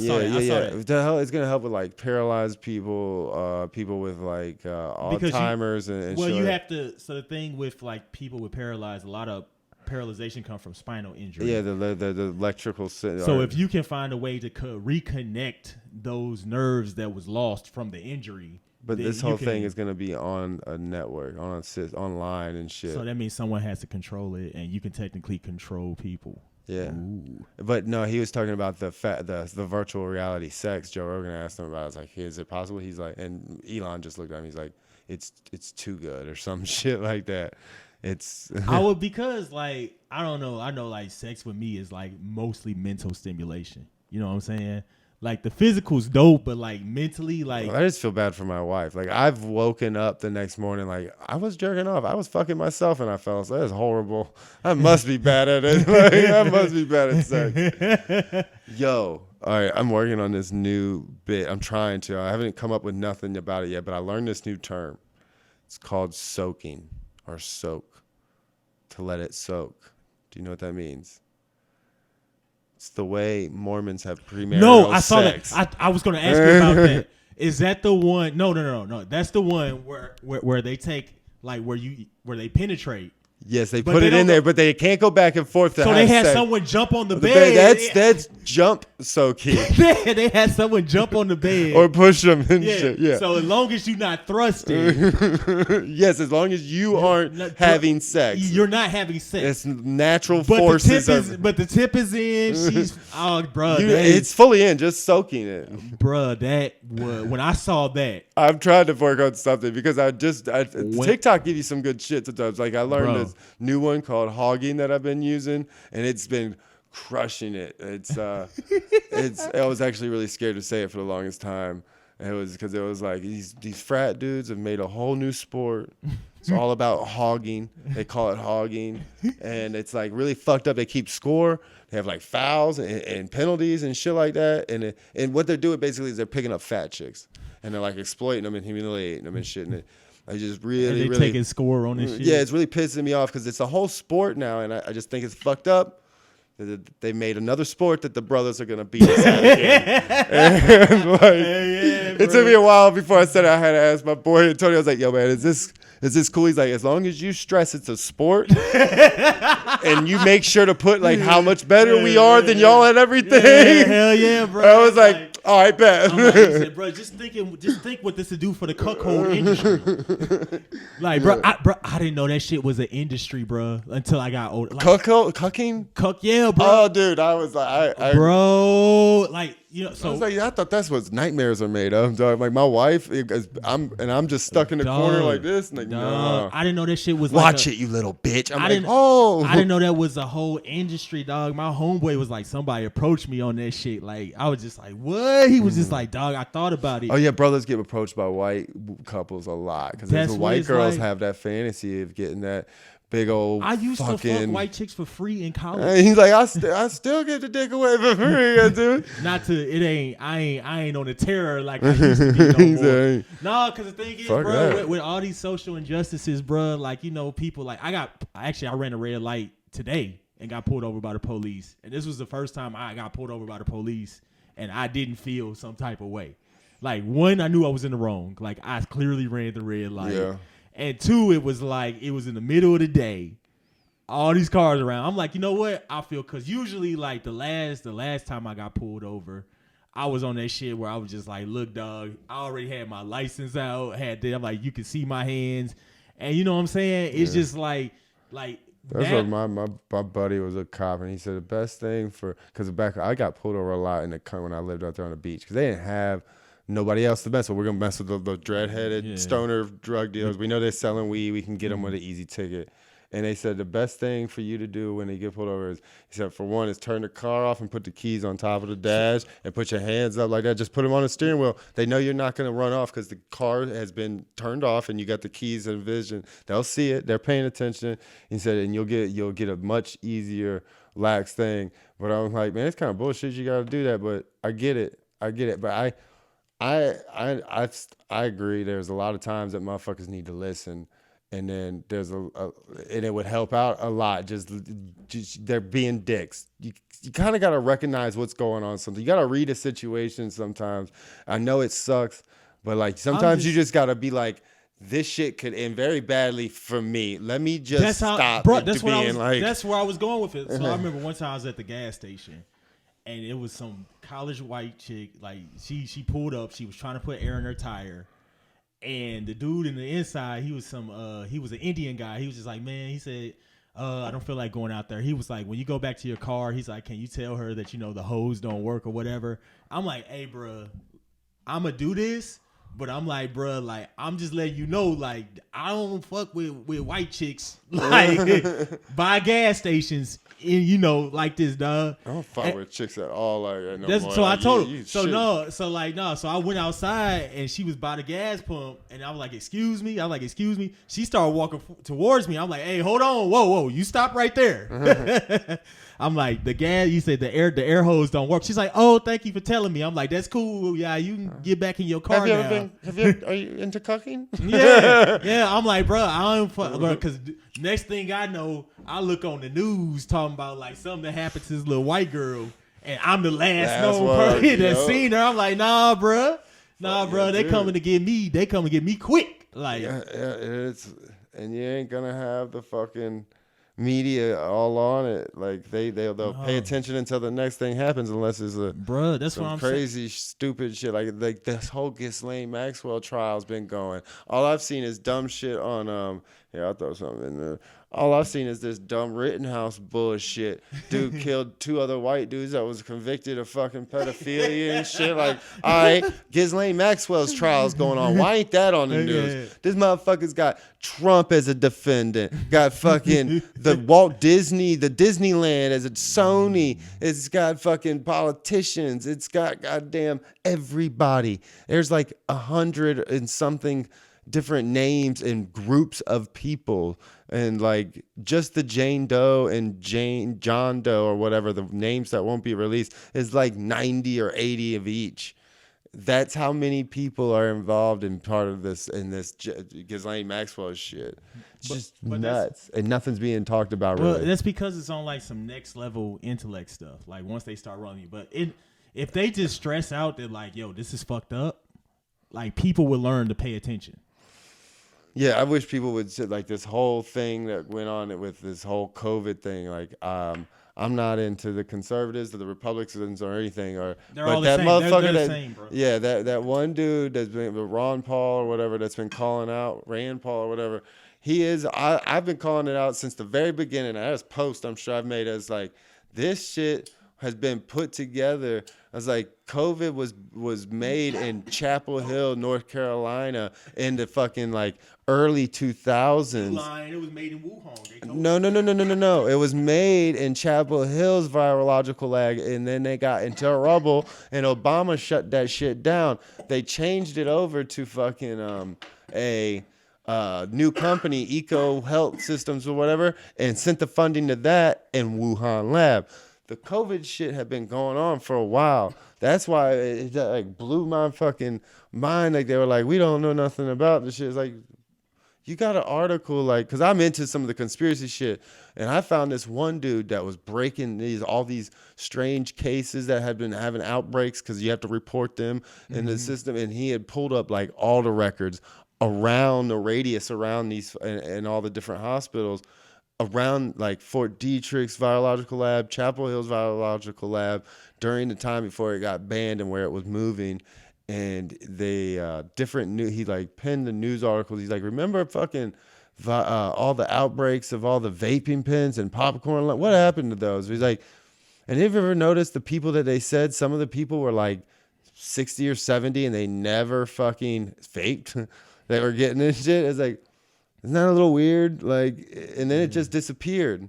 I was like, yeah, I had thought a different test form. So you think the pandemic was I fake? think that during the fake? military games, it was fucking released. During the military games when it spread originally, because that's when everybody went to China for the military games.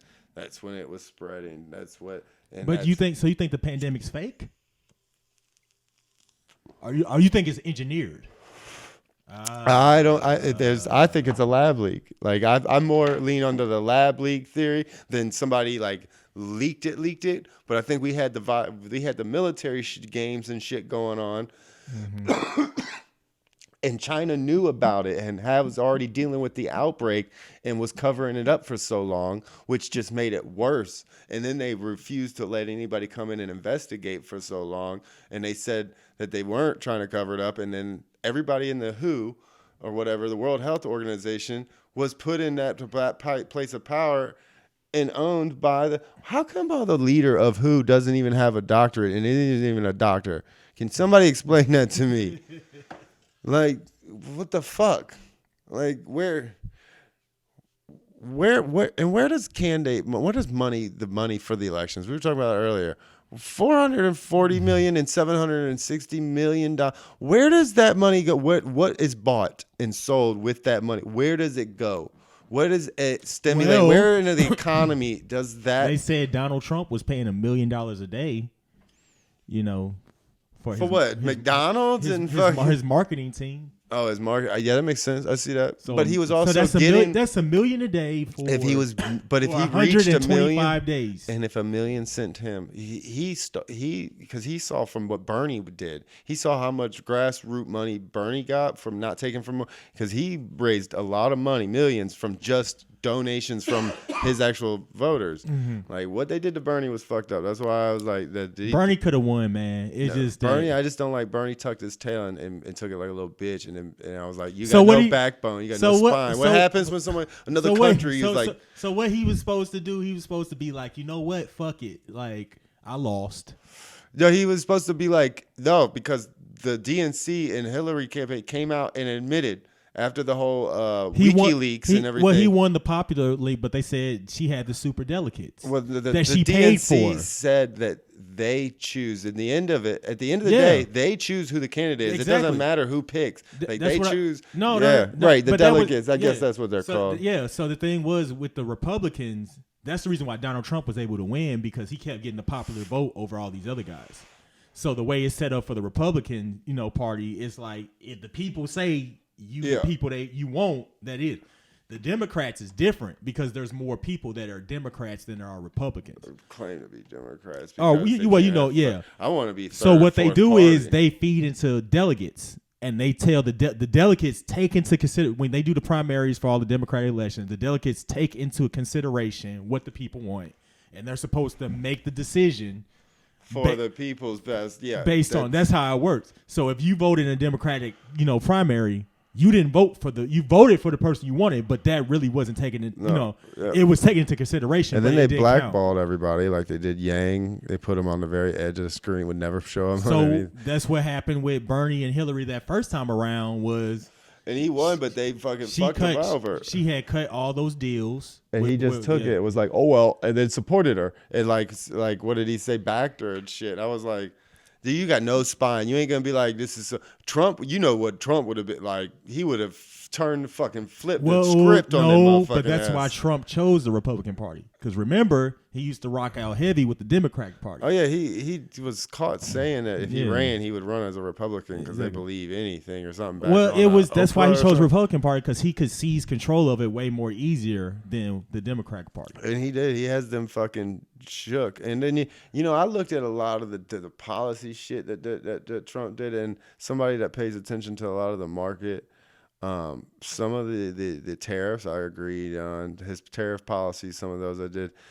And the amount of money, like, I don't understand why that's not brought up. When money is such an important topic, he put a lot of money into organizations, into like the LGBTQ. He did a lot of policy changes in those departments that never got brought, like, because he was trying to stick it to them, like, haha, I got this to change, haha, I gave them rights here, haha, I've done this in the black community, in the Latino community, look at the fucking job growth and the fucking unemployment rate. That's the crazy thing. And then it was never talked about. I was like, he did some good policy while he was in there. It's just he's not presidential. No, he should. If he just had somebody talk for him, just shut the fuck up, go do business. Yeah. He's so used to having closed door fucking backroom deals, where you can low key say some racist shit, or you can low key say some stuff about gay people, and then they'll be like. Yeah, I don't think that's proper to say. You know what I'm saying? Yeah. And he'll be like, but you get the point. You know what I'm saying? I thought of that for a long time when all right, I looked at Donald Trump. Been like, there's a lot of black celebrities and black not like even upper, that. I told that's what that I are like told. straight up This homies with him. No. This is what I told my mom. I'm like, he's not racist. He's just rich and white. Like there's I'm like there's a difference. She's like, you don't have to. You know what I'm saying? Like the dude, he's like, there's black people. Like, look at what he did to New York. Like, when he took that shit over and was like, I'm changing this shit. Look. And he put like his, he did stuff. It's just that, like. He just don't know. He doesn't know how. Like he has no class, for one. That's the thing. That's the problem. Or no integrity either. Like, and he is, in the end of the day, he's looking out for himself. Exactly. Like, you can blatantly see it. And then Hillary was really exposed. Like, she. Like her, I don't know. I just can't stand. It seems like all the women that come up front, the front women they use, like that McKaylee McEnany. Like I mean, I ain't gonna lie, her little skinny ass, I'd give it to her. But even Jen Psaki could get it too. But I could not stand there. So cringe, fucking like the gent, they're like sub uppity, like they know everything. Even the little sister that they be bringing on there, praising little gents, like I was like, cool. She seems like she just gonna lay shit out and be cool with it. No, she come up there with that fucking, well, you know that it's like, bitch. I asked you a question, and hey, if you wanted your ass kicked, all right, like they answer that way, and it's like, man, when did this politics become like that? Like, it's like we even gotten dumbed down. I've always said it's because of our parents have finally gotten on social media. I think social media has ruined when the boomers got on social media and actually they got it sucked in. The algorithms actually catered to them because it was just us. They didn't want nothing to do with that Facebook thing. And now it's on there, and look at all the censorship and everything that's being done. It's all done by the boomer class. Is like wants to control everything. Always have. So the thing was, that's what I always talk about with Twitter. Like, I used to love Twitter back between 2006 and like 2000. I could never get into it. I'm too ADHD. Like, but right when Mike Brown got killed, it started getting real political, and then a lot of the people that was doing the protests and all that, the older people, the people with the money, because the people that was protesting on there before that didn't have money. They were like young people.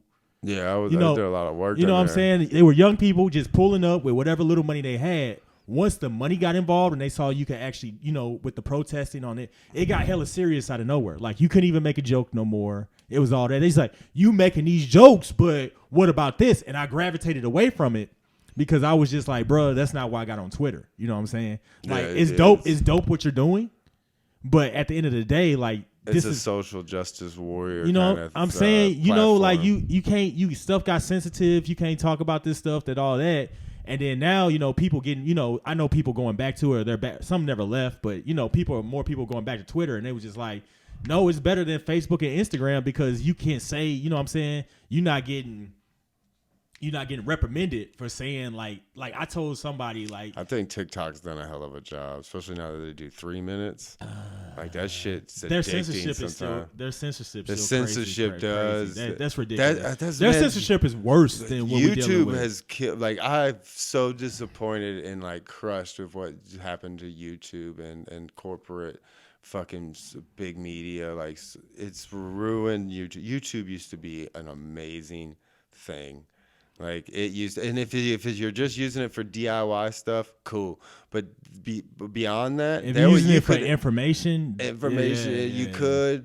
used to be a great. If you just wanted an entertaining, different point of view or some crazy shit, that's the other thing is our technology gotten so good that these motherfuckers on these editing videos and the weed so strong, like these goddamn conspiracy theory videos are getting good, like Hollywood. Quality good, like goddamn, and they will connect everything, and at the end of it, be like, and that is why the Illuminati is real. And it's like, motherfucker. But no, I do agree with the way the YouTube built the algorithm for their sites. It's giving you're getting sensory overload on too much. You need a good balanced diet of of everything. You know what I'm saying? They know. So if you tell YouTube, I want to believe that Elon Musk is building a secret colony on the moon, which he probably is. Who the fuck knows? Like by the end of 2-3 days on YouTube, you will believe. If that's all you look up, yeah. But the algorithm is sending it to you. Like you have to tell yourself, like, let me look at the other side of the argument. When before, like when you looked up all that stuff, you would see all of the, But since the algorithms got so smart and they can't. They'd be like, "Oh, you like this storyline? We're gonna keep giving you this storyline over and over and over." Yeah, there for a moment there was a sweet spot. I remember when I was really on it and a lot, and like there was a time when the algorithm really was. They had figured out what you really wanted, and mine was always like I really liked guys that really went into like their conspiracy so much, but their declassified or leaked CIA and FBI files and what they're doing, like how Hillary and why she looked like she's such a piece of shit because the WikiLeaks, Julian Assange and WikiLeaks and everything with that. Like I really got into those and it's the one strain of evidence that the flat earthers actually have that has anything is there's actual FBI, CIA, Pentagon, declassified fucking research papers from NASA and different colleges talking about measuring the earth and scaling it and running programs and experiments off of the earth being flat with a firmament. And it's like, that's the only thing they got, but there's not much more into it. No, I liked that, like, one that's really interesting and entertaining. The Admiral William Byrd, the guy that went to Antarctica for the first time. All right, he went there, and then they went right back with a ship fleet and then they came back. They were supposed to go there for like a year, and came back within like 2 weeks. Bunch of ships all fucked up, like there was some kind of war. They got crazy videos and footage of these fucking UFO submarine USOs underwater, like they can fly and go under. Out there in Antarctica, some weird shits in Antarctica. Why would everybody just be like, no, it's cool? Only 2 people gonna live there. No, there's thousands of people there, like researchers and scientists, but there's an agreement, a treaty with all the world's national powers that it's just like there's a no-fly zone. You can't fly over it. You can't go there and visit and just like try to hike and go look wherever you want. It's off limits. You can only go to certain places of Antarctica. Granted, if you go to like away from some of the facilities, you probably gonna die because it's harsh. Yeah. But you ain't allowed to take no little fucking plane and shit over that bitch. No, they ain't letting you fly over. And some weird diary from the admiral that flew over it for the first time and explained what it had. Some very weird takes in his diary, talking about finding shit and weapons and vehicles that can go from the earth from north to south in seconds and shit like that. What? And this is like a top admiral, the man that the fucking first traveled and staked the claims of South Pole. He went and did the North Pole too, and it was like, it was that great discoverer back then. And it was still at that time, there was like black and white footage and shit, and it's no joke. And there's some shit going on up there. No bullshit. They've found and have been had on underground bases and bases that don't make sense. When Fitbit first came out, they were doing the tracking, and you can map do the heat map look, and it would show like the average. And somebody took that fucking heat map that they have every time it bings, like their fitness that they're doing and walking, and looked at the map and then put it towards where it would be at on the planet, our map, and it was in the middle of Antarctica where there's nothing on the top. It's an underground base that these motherfuckers didn't know about the base, and it was like a huge leak that they covered up real quick. But you can still find all kinds of reports. Why they had video. On Fitbit in the base then? They made the motherfuckers take it off. They didn't know about it. They didn't think about it. It was just this new technology. It was a healthy thing, and then they went in there. Said, "What y'all motherfuckers doing down there?" Yeah, they was like, "Why is this heat up? There's nothing here." And they found ones like that. There's these crazy documents. The fucking the craziest documents ever that the CIA released amongst like millions of other documents to go through. These people found the gateway process, and they spent millions of dollars with these physicists and neurotech people, and studied fucking astral projection. And like, you know the movie Minute Stare at Goats? Oh yes. You know that's George based Clooney, on a real fucking a group of people in the CIA, a real psychic group. It was a real psychic group. They like would map out, they could fucking astral project. They would map out this one place that the Russians were holding hostages and told them where they were at and where the soldiers were at and everything. They fucking did all this stuff. There's this man called Pat Price. Was the most famous of them all worked for the CIA. He did it. He went into one of the Langley's fucking in Virginia CIA bases into a file cabinet and was actually able to read code off of it, brought it to the sergeant, and said, he gave it to him, and it was the launch codes to nuclear missiles. They arrested him and the fucking squad leader and everything, and was like, questioning, how the fuck did you get these? And out of this, like, the more you try to hide something in that realm, it sticks out. And he's claimed that there's base on Mars, that there's fucking a base with fucking that work with extraterrestrials and shit. There's a leaked video of astronauts going over Mars supposedly. And then you've got the fucking chief of space defense for Israel, which is, if you know anything about it, Israel and NASA and America's aerospace programs work very closely together, came out last year and said, after 80 years of being the chief security of space, said that they are aliens and we work with them and have a base on Mars and work underground and have people there.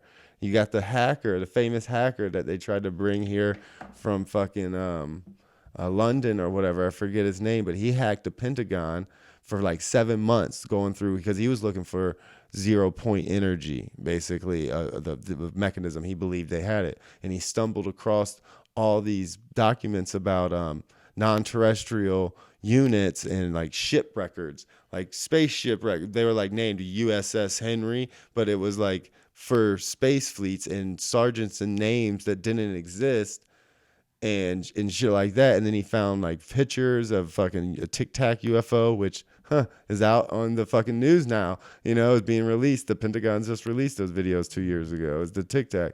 This guy was talking about it in 2008 when he hacked it. And he's talking about all this crazy fucking black project military space programs that's going on and working on Mars. And this Pat Price guy that was astral projecting, like psychic, that really worked. They spent like $78 million on this program and just the research in it. Okay. And this was back in the 70s or 60s that they spent all this money and come to the conclusion that it is real and you can train agents to do it.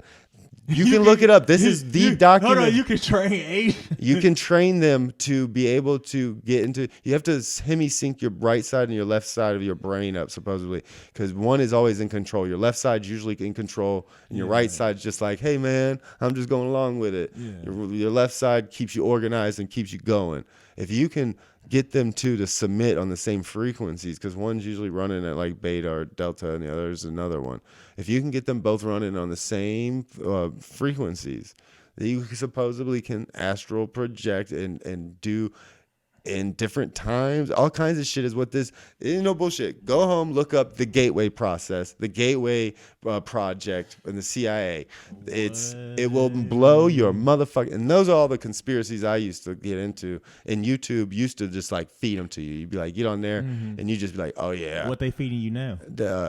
You can't go without. Like I have disliked and said, do not show me any more from these channels. Fox, CNN, all the news, and it's always. They pay for them slots, man. Fuck them. You can't pay for that shit. They depressing on my video views, man. But okay, I always do one question with the comics that come on here. Okay. You said you've been doing comedy for 4.5, working on 4.5 for 5 years. Mm-hmm. All right. I always ask the comedians, what is it that most, like, I've been noticing a lot when you watch comedians, and then when they first start, you know, it's rough. Usually, if it was rough for me, I'm sure it was rough for you. Every comedian when they first started, it's pretty rough. They don't have it figured out, and it always takes a little while. And you start seeing them start to figure it out, and it starts clicking. Like I know with me, it clicked on how to write a joke once I figured out and learned what a joke was, how the joke's structured, you know, all that shit, the different kinds of jokes, like the 11 different kinds, and how those are made up and structured.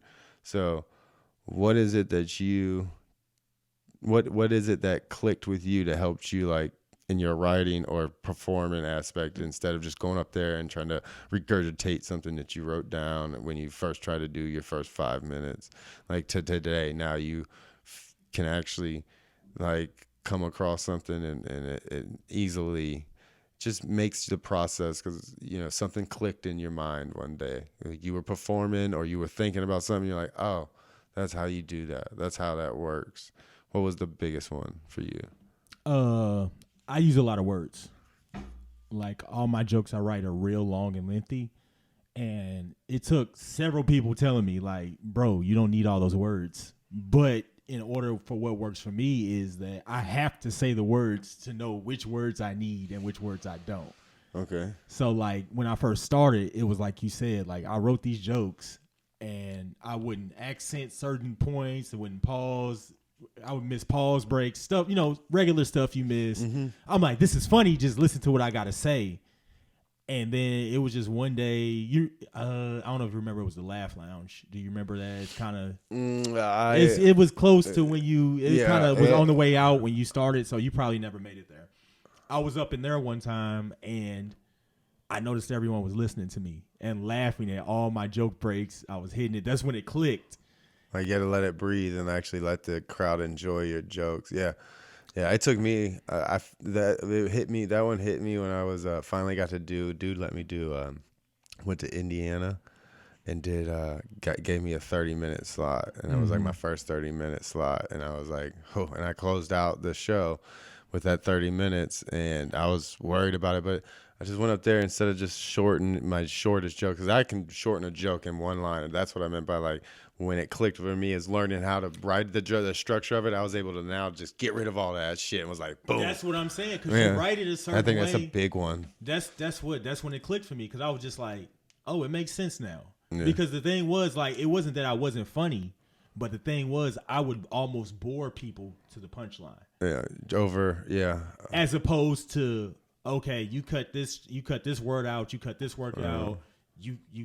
They only need this direction and then this misdirection. And then what Rob T always told me, you got to spice it up. Like where you get them breaks at on the way to the punchline, throw a little one-liner and throw a little ha-ha in there. And then he was like, you got to get the people to the finish line. You can't just assume that they're going to sit there and listen all the way to you get there. You gotta help them get there. Mm-hmm. And then don't step on those laughs. Make the rhythm. That's my favorite. When I'm gonna do good is when I come out there and get that first big laugh. Oh and my God. I can really get it timed and boom. And then do you know how good that feels after you bomb like the night before? Oh yeah, like I go to I would go to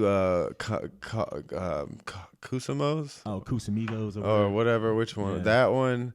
And because I always make myself, when there's a bunch of different mics open, I usually once a week try to do all crowd work, and it's a bomb. And it was like on Wednesdays, so then I could go to the Thursday night at Backdoor. I murder that room usually 9 times out of the 10.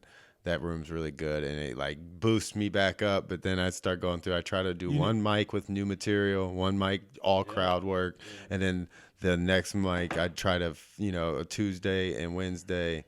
Usually, Wednesday I would do crowd work, but one of those days I would like just try to do something different with my normal set that I usually work with, whatever section of it. Because now I've gotten up to. I did the Afro Man show, and I did like 45 easy. I've never done 45. It's just I had to mix it all up. I did my set. I did a lot of my jokes, but I turned them. I actually started adding back stuff. That's the best because you have the time and you can enjoy it with them. And it's also like you rewrite a joke that you knew was good previously, and you make it better. Yeah. But it's some jokes that I used to tell like I'll never tell again. I was like, damn, I was really on that. I that's one thing I do like is like I do really like one-liners a lot, but I've been doing a lot of different stuff now. I've been trying. They say do what you know, so I've done. Finally, like for first couple of years, I didn't do anything with drugs. I stayed away from drug material because I just figured that's what everyone expected. I mean, but you're an expert though. Yeah, so I really do know drugs and have good stories on it. I was like, fuck it, I'm just gonna write like I did some one-liner drug jokes because I think it was a 420 come up and someone wanted me to do some shows. And I was like, I did the which I use a lot as my opener. I'll say, a lot of people call me a one-liner, which is ironic. I'll do as many as you put in front of me, and it usually doesn't matter which crowd it is. I think I get a good laugh, and no. So you have to. That's part of also being a comedian. You have to play into what people think of you. Yeah, someone was telling me that like white males aren't interesting to look at because we already know so much about white males. Mm-hmm.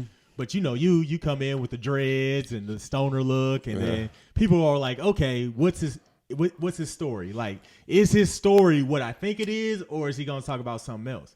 So that's like the whole thing. That's the cool part about you. But like in general, like the khaki shorts and polo shirt. Yeah, with the deck shoes. Yeah, like you show up on stage looking like that, they're gonna be like, oh, what is Tanner about to talk about that we haven't heard already? But with the ones that can bang it, like the Bill Burr and the Theo Vons and stuff, there are some.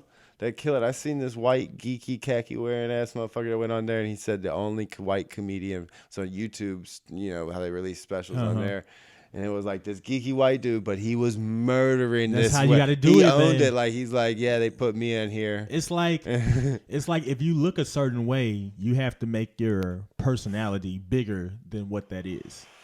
which some people are masters at it, and other people just fall short. You know what I'm saying? Like, I gotta get more into it. I can't use my stepdad's advice because he's black and he really punches it up to me. I'm like, yeah, I can't say that one. I can't use none of this, Pop. Like, stop. Like, I'm not gonna say none of that. Can't say that. Like, and he's giving me some really good ones. But I'm not saying, just because I was like, I can't say it. When I was a kid, you would have told me it would be disrespectful just to say it if I was joking as a kid. I was like, so I'm not going to do that out here. And he understands it. Same thing with my real dad, the gay one. He punches my shit out. He'll be like, oh, you should say this. I'm like, I can't do that. I mean, that happens. No, that happens, man. You just got to take what you like and what you don't, and then just put it all into consideration. But that's one thing I think white comedians do have to deal with. I will say that, like, we walk a much finer line because of which we have to deal with. We can't deny the fucking past and our history. So we have to deal with that. Like somebody, a brother or a Mexican or fucking Indian, they can come on and be much more racial and not have to worry about being canceled. But also with that saying, there's more conduits for white comedians to thrive in than there are black comedians. That's what I mean. It's just hard for me to tap into it because I've got a lot of shit that I've written, but it's like, are you willing to go out there and try to see this and get canceled? So, like, exactly. You say if you don't have that shit on point, if you don't, Ralphie May came out and said the N-word like 3 times in a set, and they loved it. They loved it. They like he also said something about the Native women though, and they got on his ass about that. Did they? Yeah, but he's married to a Native. That's the thing. He was badass woman that he was married to. He got drunk and then he said some stuff about the Navajo Nation, women in the Navajo Nation, and they came. His girl's Mexican. They came together on him. Was like, hey, bruh, the fuck you on? And they corrected him. So that's the thing. That motherfucker. So we ain't got the feathers and hats today, motherfucker. No bows and arrows. Yeah, he said the Navajo Nation came for, and so then that's what I was saying, bro. It's Ralphie, like, I didn't even, damn. There's didn't Louis K. He said he had a whole nigger fucking like. Then he went and doubled down on it and came and did like one of those talking those shows where they talk with comedians or something. And he was saying like, yeah, I say it, like I'll say it right now. And then I'm like, damn, Louis. I'm like, because the thing is, so this is the weirdest thing to me, dude. Like, I had to realize how much bigger the world was than St. Louis, because the thing is, the way we were raised, like, we don't let like Mexicans or Middle Eastern people say nigga. Like, that's not a thing, or any Hispanic people, because it's not like, for some reason we don't, we're so segregated here that like we can clearly be like, nah, bro, like. Yeah, y'all wasn't raised with us like that. Y'all let the Bosnians say it though. Bosnians, I ain't never let no motherfucker. I ain't never let no motherfucker. But they some crazy ass gangsters do that. Like that. Well, you already know if they say some wild shit to you, you not fighting one. You fighting about 37 of them. And they all strapped, and they got that military. And then if you try to go, that's where they come from, a war torn. And then if you try to go with the strap, then they be like, oh, that's what we was waiting for. They pulling out AKs and Dracos and shit. I'm like, no, bro, I don't fuck with that, bro. No, I don't want to deal with. I'll throw hands and get my ass kicked all day. That's what I'm saying. I'll square up with all 37 of you, take the ass whooping, I'm good. But yeah, once you pull out the strap, they be like, dude, that's what we was waiting on. And that's what it's St. Louis is. I know all about it. Like the say, but you know how hard it is growing up in that household where it's a natural part of their natural vocabulary. All your cousins, all your friends. It's like, come on, let's go here. And it's like, I ain't even gonna lie. Yes, I've said it. If I'm at my house and I'm like watching something and I react to something like, can you believe this motherfucker? Like, oh hell no. And like it could come out if it was in my vocabulary. And I remember just being that way because my friends used to not like motherfuckers and be like, go over there and say it, just start some shit with them so we can go beat their ass. And it's like, no, I'm not doing it. Because my pop said, just don't do it. They're gonna try you. They're gonna try it. They're gonna tell you it's okay to say it. Don't. Just don't get comfortable because your ass is gonna slip up somewhere else. Pops is a smart man. I watched a kid at Top Care Landscaping. Right, he's sitting there and he's riding around, and his uncle Jamie, the dude did like 15 years in the feds and shit, all tatted up. You could tell he was in big motherfucker too. But he was riding around with these two. Haitian whatever gang they was in, and dudes were legit. Like they was legit. Had to have a job because he was on house arrest. One of them, and I remember this white kid, Jamie's nephew, got a job and kept saying it would like say it because he was from like the South County or whatever. One of those boys, thought they had all the tattoos and the motorcycle. And he said that he wasn't saying it with no kind of hate. It does, but it does not matter. I would never say it with the hate, but it does not matter. And they gave him like 2 chances, and they told him on the second one, they're like, Jamie, I'm telling you, dog, you got to get your boy. And kids slipped up again. They were all joking and laughing, said something about something. And he's like, yeah, ends out here hungry. And like he was sitting up front and the twos were back, and they both clocked him, both sides. Doom, dude just, and like, He wanted to whimper. It was like he looked back and was like, I'm just gonna put my head down and shit. And Jamie couldn't do nothing about it, but he pulled the 2 dudes and he's like, look, I can't let you hit my cousins again, dog. My cousin, man. Come on, man. How do I look? How am I supposed to go back to the family like that? And they're like, because you fucking 6'3" and 400 pounds of meat, motherfucker. That's how you go back to your family. But like he understood. Like he understood. Like he was. That was a rough crew too. They could cut some grass, but I hated being on that fucking crew, man. I'm just saying, bro. That's the thing. But like I said, like that's what I had to realize. Like I started going to places like in New York and L.A. They straight be letting like Hispanic people say nigga. I'll be like, bro. Oh yeah. Everywhere else I've gone, it's like as long as you ain't white. That's what I'm saying. I was in Atlanta. Some Indian chick was like, yeah, you look. I'm like, bro. I'm like, what? I'm like, what the fuck is going? And then I didn't say nothing. About it, and then I saw like a room on Clubhouse where they was like, "You think we should let these other people say the N-word?" And then I ain't even, Man, I wish I would have stuck on that. I got on there as soon as it came out, the beta version, like invited through my brother-in-law is like into the computer. I got this 3rd round of the beta version, so when I got on there, it was kind of popping. But it was on its way to being corporate. Yeah, see, I got on right before, way before like Elon, and then I just was like, man, this is kind of whack because it was still real glitchy. Set it down. 2 weeks later, Elon's on that motherfucker. That's what happened with my homeboy. They got in on the 2nd beta version, and then they like one of the dude, he got 20,000 followers on there. He just launched the NFT launch, sold over 800 copies of it off of Clubhouse and Instagram.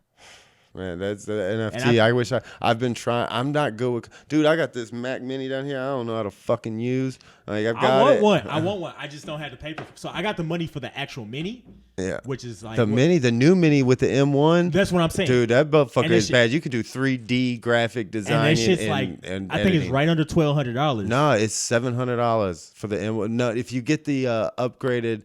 The one I looked at was right under $1,200. See, I bought this model down here because this is one of the models that came with. They usually come with dual cores. They made one that came with a quad core, but it's only got like so much RAM. So I ordered and got the 32 RAM sticks at 32 RAM, so it'd be like 64 RAM, and I ordered a terabyte of a SSD drive, which would speed everything up like crazy. I got one in my Mac right now. Yeah, so that's what I've got it ordered, and they're coming. It's just I don't. So that's the thing. Well, I've got one of them. I haven't got the other one yet, but I haven't put it in. Man, that's why. But the thing is, I didn't know you got to buy the monitor for it, and the monitor. See, you just need a fucking HD TV.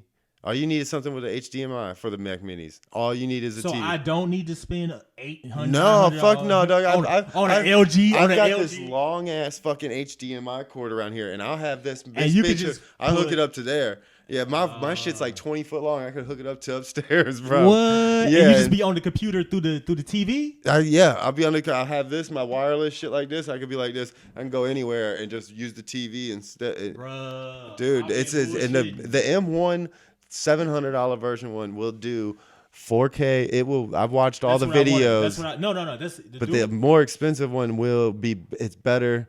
Because you can't upgrade the RAM. The only reason I didn't get that one, and I found this one because some girl's boyfriend left it and they broke up, and she was selling it on Facebook for like $125. She didn't realize what she had. The quad cores go for like $600 because that one has the interchangeable guts. I can change out and upgrades its RAM. The M1 minis right now, you can't upgrade the RAM. They did all that. But with their new synthetic chip, it's supposedly like it takes on so much more of the way it frames up like the operation. I don't know enough about it, but All I know is I watched a video of the dude rendering and watching an 8K video, and it didn't drop hardly anything. So the thing, like my situation now with what I got, I have to render everything before I even work on it on the videos that I edit. And so then my homeboy that he the one that modded my computer, put 2 terabytes in it, did all of that. And he told me, he was like, bro, this the next. He didn't want to do the cartoon. You saw the cartoon render, right? He the one that does the animation for the cartoon. Oh, that's dope. I wish I could draw. I've had so many ideas for animations. So I've always wanted. He told me flat out, Phil. He was like, if you serious about doing this, bro, this the computer you need. Yeah, I ain't even got to mod it, bro. He said it's ready. It's good to go. And he said, and it's $1,000. And so to him, like. He got paid. He the dude I know. Is he using a pro that you can like draw on and shit? Bro, yeah. But the dude he the one I told that grow weed in California. So oh yeah. So he got that nice ass one they got that's like for architects and shit is like a table. He got some stuff that it's hydroponics, like where all the water goes in the bottom. Oh, those yeah. Dutch bucket. A Dutch bucket. Yeah. So he got and he said he got like 8 of those. They got like 8 of those on their ranch. They got a ranch. So the thing was him telling me like I had to learn this the hard way because he the one that got me my camera and everything. He'd tell me like, yeah, bro, it's only like $400, $500, and then I look it up and it's like $300 or $400 off. I'm like, bro, it's in my life.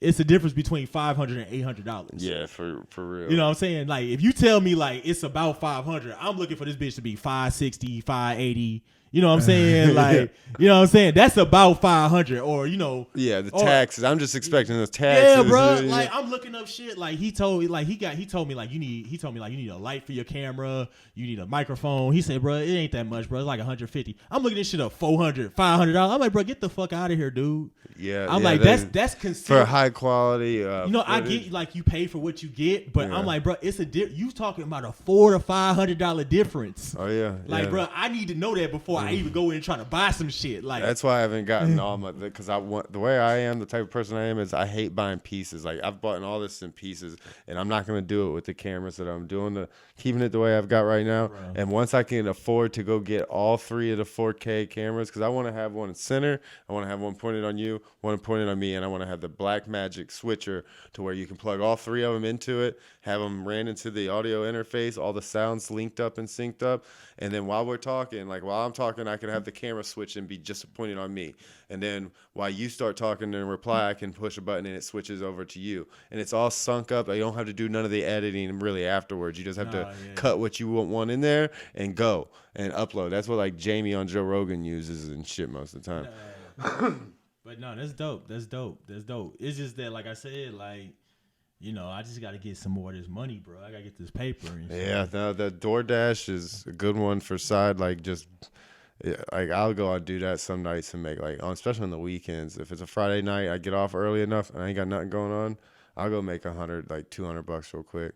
Like it's not real quick. I'll be out till like 2 in the morning, but I don't go to the city. I stay right. My honey hole is Fenton, Manchester area. Like I stay right around there. But I hear there's actually I just don't know the city well enough. But that's where the real money is being made. I don't know those areas and everything out there, but that's where it's always big money. It makes sense because they're all in those lofts and those apartments. So and then you just get in and out real quick. So. Yeah, see, I don't know. I'll be in there just driving and look. Then right when you come out of one, boom, boom, boom, boom. Yeah, that can make sense. Yeah, but out here I know Fenton, Valley Park, Manchester area really well, and I can really. I usually go and I got my one spot. I sit by Papa John's because I know they be rolling out fucking orders all the time. So I just sit right there in their parking lot. I'll be watching I watch movies and shit on my iPad. I get an order. Man, maybe I just need to learn to hustle harder, man. I'm still out here trying I'm gonna tell these jokes and get this money. I've made a couple $100 out of comedy so far. I think everyone has. I've made a couple hundred too. So it's like that Afro Man show was my biggest pay. I think I got like $200 or something bucks for a night. Don't it feel good to actually get paid after doing comedy? Yeah, no, that one was a good one. I think Nate Barron was my first paid show. I did a birthday party that he booked during the pandemic. I got like $40. I framed it and shit. That's what I'm saying, bro. It feels so good to get paid after. Like, people don't understand how hard and how much work goes into this, and not only the sacrifice. Like, I was thinking about that the other day. It is a lifestyle, and it is a commitment. Like bro, I pulled up. And some, not many, I always hear when you tell people you do comedy, I do comedy, they're like, oh, I could never do that. I could never get up there and do that. It's like, there's a lot of people that's a huge fear of public speaking. They say that's the number one fear for most people. But I just know, like, with the whole thing, like, this whole, like, even yesterday, Thanksgiving, my niece was like, why you ain't got a girlfriend? I'm like, bro, I'm like, I tried it. It didn't work out. Why? Have you seen the apps that are out today? I'm about to say, I'm trying again. I'm swiping, all right? Yeah. And so then, I'm telling my niece, she's 16. And so then I'm just like, dog, I'm like, look, dog, I'm trying. She said, I'm trying. I'm letting you know. But you know how hard it is? Like I basically be telling chicks to come on a date to the comedy club. Like, that tells you how fucked up this trade is. Yeah, you know what I'm saying? Like, you want to go out with your wife gonna be like, yeah, where we going? You'll be like, well, we can hit word up, like, you know what I'm saying? Or we can go. Oh yeah, she was riding for a little while, but then for the first month or so, she went to a lot of them with me, and she's like, yeah, I seen it, I'm good. Hey, that's what I'm saying. But that becomes like, especially like, you got a wife, bro. Imagine dating out here. So I'm basically turning my open mic into a date. Yeah. And the thing is, like, I'd be doing the same thing. I wouldn't even let them know we're at the comedy club. I'd be like, we're going to get dinner right here at this bar. Yeah. I'm like, that's why I be saying, this is one of my favorite places to go is bar. They was like, oh, they doing comedy in here. She's like, you going to do something? I'm like, I'll do a little bit. You roll over there. Make it seem like, I didn't play in this. How'd you get number 4 on the list? I signed up last week. So, you know what I'm saying? And that's the trade we doing, bro. We spend so much time in these places, dog, that you gotta revolve your personal life around it to an extent. Oh yeah, you definitely. That was something. Yeah, I read an article last year during the pandemic first broke out. There was an article going around, like STL comedians or whatever, talking about the grind, and is it really like that? Do you really have to grind that hard? And should you be just every night you getting up and going, trying to go out? Yeah, if you can get up and get some stage time every night, for sure. You need to deal with that in the beginning. I think when you first start, yes, definitely. But if you're at that level of like being booked regularly, I think it's actually healthy and good to take a day or two off just don't even think about. There's times like I haven't signed.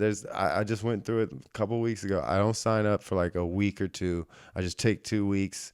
Like, I go real hard for like 6 months, try to hit every mic I can.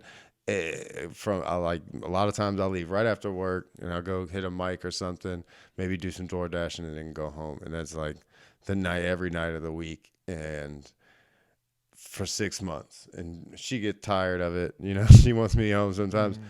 Cool, but so then I'll take like just a week or two off, and I actually be able to gather a lot of my little ideas that I got through those 6 months that I just jotted down. I'll actually be able to then sit down after that 2 weeks and put something together, because I don't like that. I won't ever take a break and not come back with some new shit. And it may be a horrible. I try to bring at least a new 5 minutes, and I'll get maybe 1 minute out of it. That's how it works. Yeah, so. I mean, Jerry Seinfeld said. But it clicks a lot more, and I'm not looking at it so hard. Well, no, you still need to say it, though, because Jerry Seinfeld said you probably only see like 35% of the stuff that's actually said in the comedy club on TV. Oh, yeah. Yeah, so. That's a big one. And, like, that's a great thing like YouTube has done to comedy. I really think TikTok has taken and given a lot of people great things for comedy. If you can just stay in the comedy world of TikTok and like the sketch shit, it can be funny. But as soon as you go down that fucking left or right side of the fucking platform, it's like, god damn. Yeah. Like, you can get on one side and you got right now it's vaccine and politics, and it's like you got the one side thinks people should be put in concentration camps if they're not vaxxed, and then you got the other side that thinks everyone's being microchipped and like the devil, mark of the beast. But I don't know. We'll see how it goes. Yeah. But it's getting late. I know my old lady's home from work, so I think we're gonna call this one I think we had a good one.